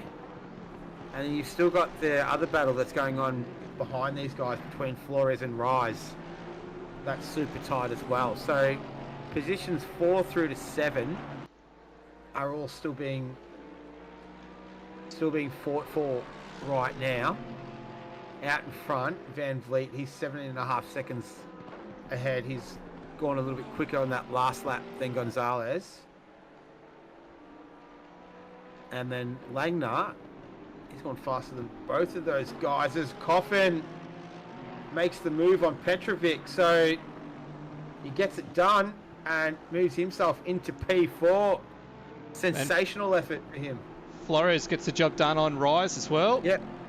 I just wanted to quickly show something, and this is the front of Gonzalez, so that was big damage. Yeah. I'll have a look at his steering wheel a bit later, but yeah, that was very unfortunate. It was a great battle. It was going to be a good finish to that race, and that little moment for him. As in fact, he actually just runs wide, so he's actually let... Who is that? That would be... 194, that's Steve Sky. Yes, he's let Steve Sky go. And Gonzalez... So, I wonder if he's struggling with the handling of that potentially.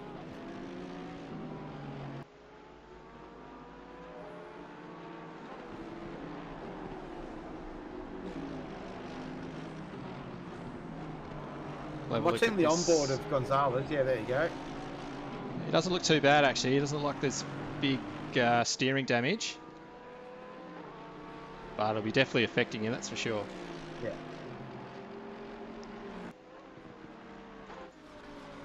Yeah, he was 2.8 seconds slower that lap time around than Van Vliet. So he's in the box seat right now, Marcus Van Vliet.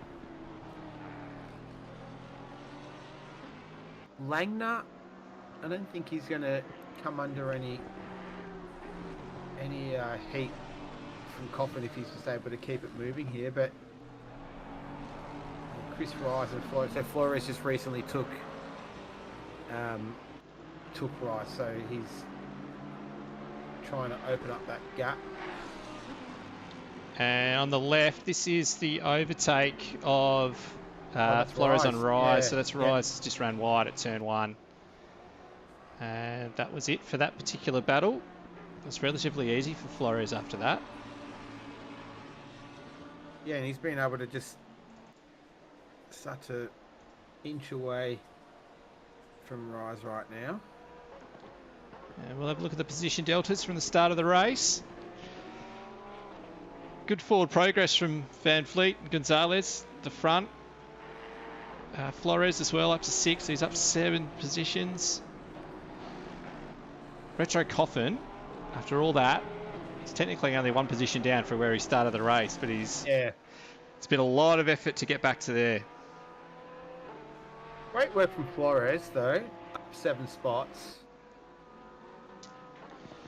10-second penalty at the end of the race for car 484, Rodney Felker, for causing a collision with car 720.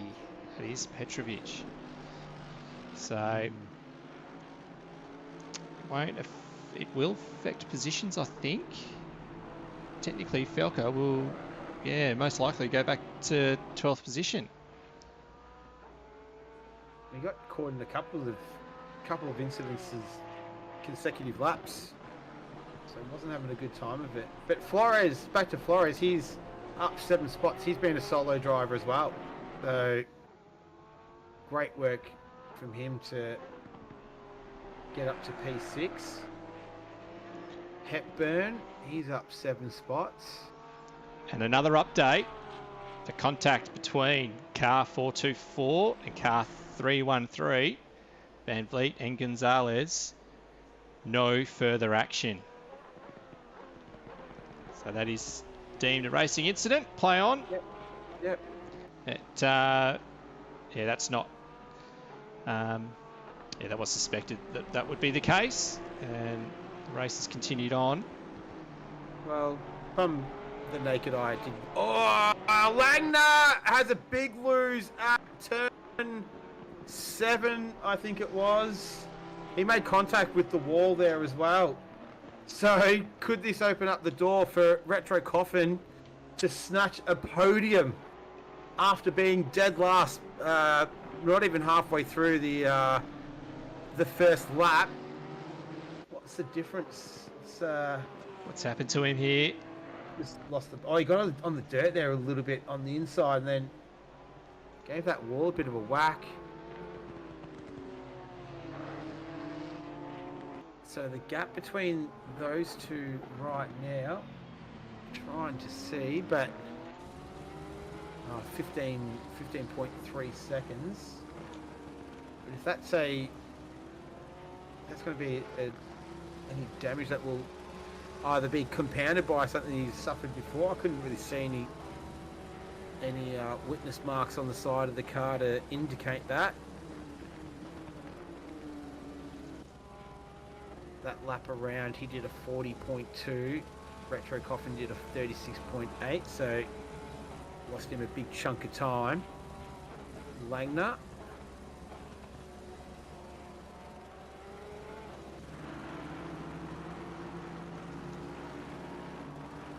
I think Langner was a solo driver as well, I believe. No, Townsend. He's shared the car with Craig Townsend for this race. I'm not Jimmy and Felker in a bit of a battle towards the end of this race as well. They're within a second of each other.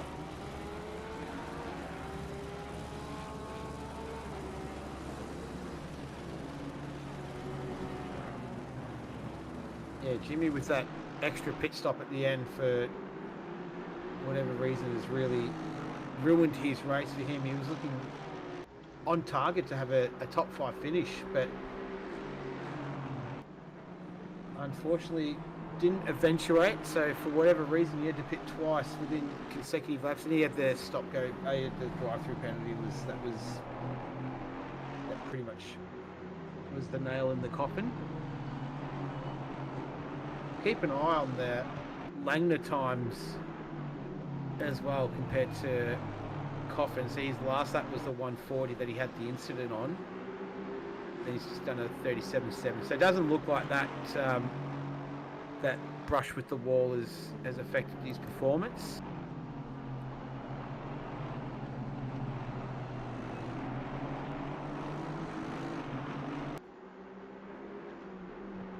And Retro Coffin did go 7/10 faster on that last lap though. So the gap is quite significant, and with less than 4 minutes left, really going to take an incident from Langner to lose that position, as we're watching Jimmy and Felker. This is Aston Martin versus Aston Martin. They've caught up to Mazik as well pretty quickly. It's only a couple of seconds in that one. Oh, there goes Felker. Right. Yep. Would have been hard work pulling it up as well in that situation on the grass. And that's Stephen Sky. Just behind Felker too. Yep. And with that penalty for Felker, he'll move further back down the field. Not having a good time of it the last half an hour of this one. Rodney Felker. Yeah, that's right. Jimmy up into the top 10. So after his couple of dramas, not quite sure what happened to him in that pit stop cycle. Yeah. And then he had the stop go 30 as well. So it's a good effort to get back into the top 10. Felker just lost another spot. Sorry. Yep. Sorry, I was just about to say on the left there, that is Van Vliet. He's on board looking over his right shoulder. He's making the most of the last few laps of the race. To appreciate how well he's actually done in this one. He's done the entire time on his own. Great effort. Great effort. He's withstood that pressure from Gonzalez. He was very lucky to not make it to the fence as well in that one.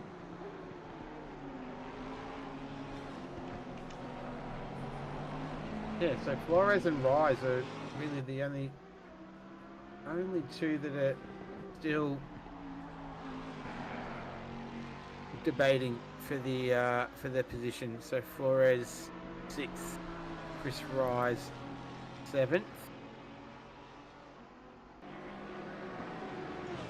So Flores solo driver.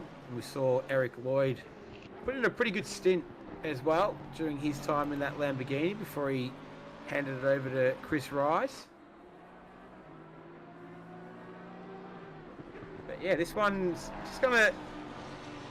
We're all set up for a grandstand finish, and unfortunately, as you do with racing, we had a bit of contact and ended that, unfortunately. So, unfortunately or fortunately, Marcus Van Vliet would be happy that there was no action taken from the stewards for it, deemed a racing incident.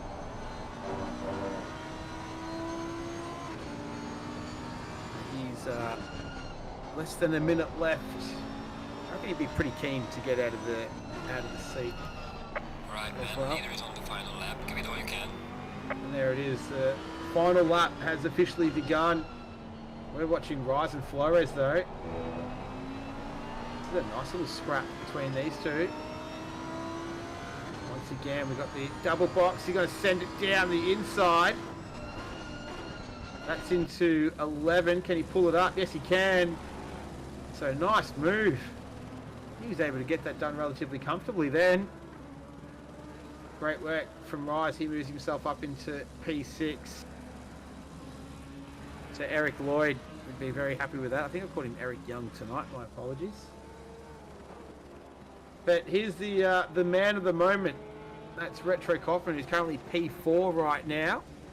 He started P3, was dead last by the end of the first lap, and has come back very, very nicely. But it's been Van Vliet doing it by himself, and he showed genuine pace as well. It was that stint from Arentz where he was able to really take advantage and took those big chunks out of the lead there, cut it down from 20 odd seconds, took the lead, pit strategy worked out, then had to battle with Gonzalez at the end there, but unfortunately came unstuck and weren't able to see the grandstand finish we were hoping for. But nonetheless, 3 hours of Zandvoort for PanAm. Victory belongs to Marcus Van Vliet. Congratulations, awesome work. I reckon he'd be pretty bloody happy with that. Feel extremely satisfied after 3 hours. So congratulations to Van Vliet, race winner for the 3 hour enduro of Zandvoort. Phenomenal drive, great effort from him. Fastest lap was a 36.297 from Van Vliet, so he certainly had the pace. In P2, Gage Gonzalez, case of what could have been, well done to him, taking home P2. And then Nick Legner as well, so he's still got about a quarter of the lap still to go to finish in P3 to take the final podium position. So he and Craig, where was it? Legner, Craig Townsend, that team there. Matt Arentz as well with the teammate of Gage Gonzalez. But Nick Legner just cruising home here. he will take the final podium position. He's got a couple of more turns left to go. Just seeing, I wonder if he's... Oh, he's right on the limit for fuel here. He's slowing down. He's trying to get through to turn 13. He's out of fuel. And Retro Coffin not close enough. Retro Coffin just misses out. So Langner rolls it over the line. It could have almost been a dream finish for Retro Coffin, who comes home fourth. Petrovic's fifth. Chris Ryzen seventh. Chris Ryzen sixth. Flores in seventh. Hepburn in eighth. Jimmy takes a top 10 finish in ninth. Tomazic in 10th. Then Steve Sky, Rodney Felker, Drew Stanley, and Joshua Piasek round out the entire field. But congratulations, Marcus Van Vliet, who did it solo, Gage Gonzalo and Matt Aarons in P2, and Nick Langner, along with Craig Townsend, took home the final podium. Congratulations. That was awesome fun. 3 hours of Zandvoort in the books. That was a big day, a big night. Congratulations to all the drivers, all the teams. That was a lot of fun. Good racing throughout. Saw some great action on the track, and also massive shout out to JJ for bringing us all the sensational pictures. Hope you all did enjoy that as well. There was some very high production values in there too, so he worked extremely hard in the background.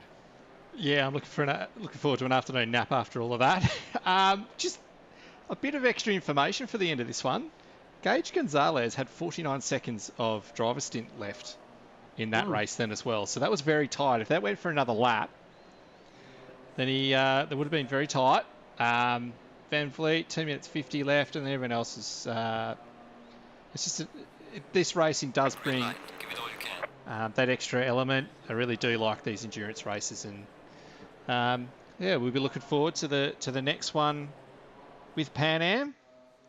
Thank you to everyone who's tuned in and anyone who's going to come back and watch this race. Hope you do enjoy it, and we will see you next weekend. And it's actually a week off for the Race on Oz PC League. So luckily for us, we get a night off tomorrow night, and we'll get back into it with 3 streams Saturday, Sunday, Monday next week. Thank you all. Enjoy the rest of your weekend and have a good week. See you later, everyone.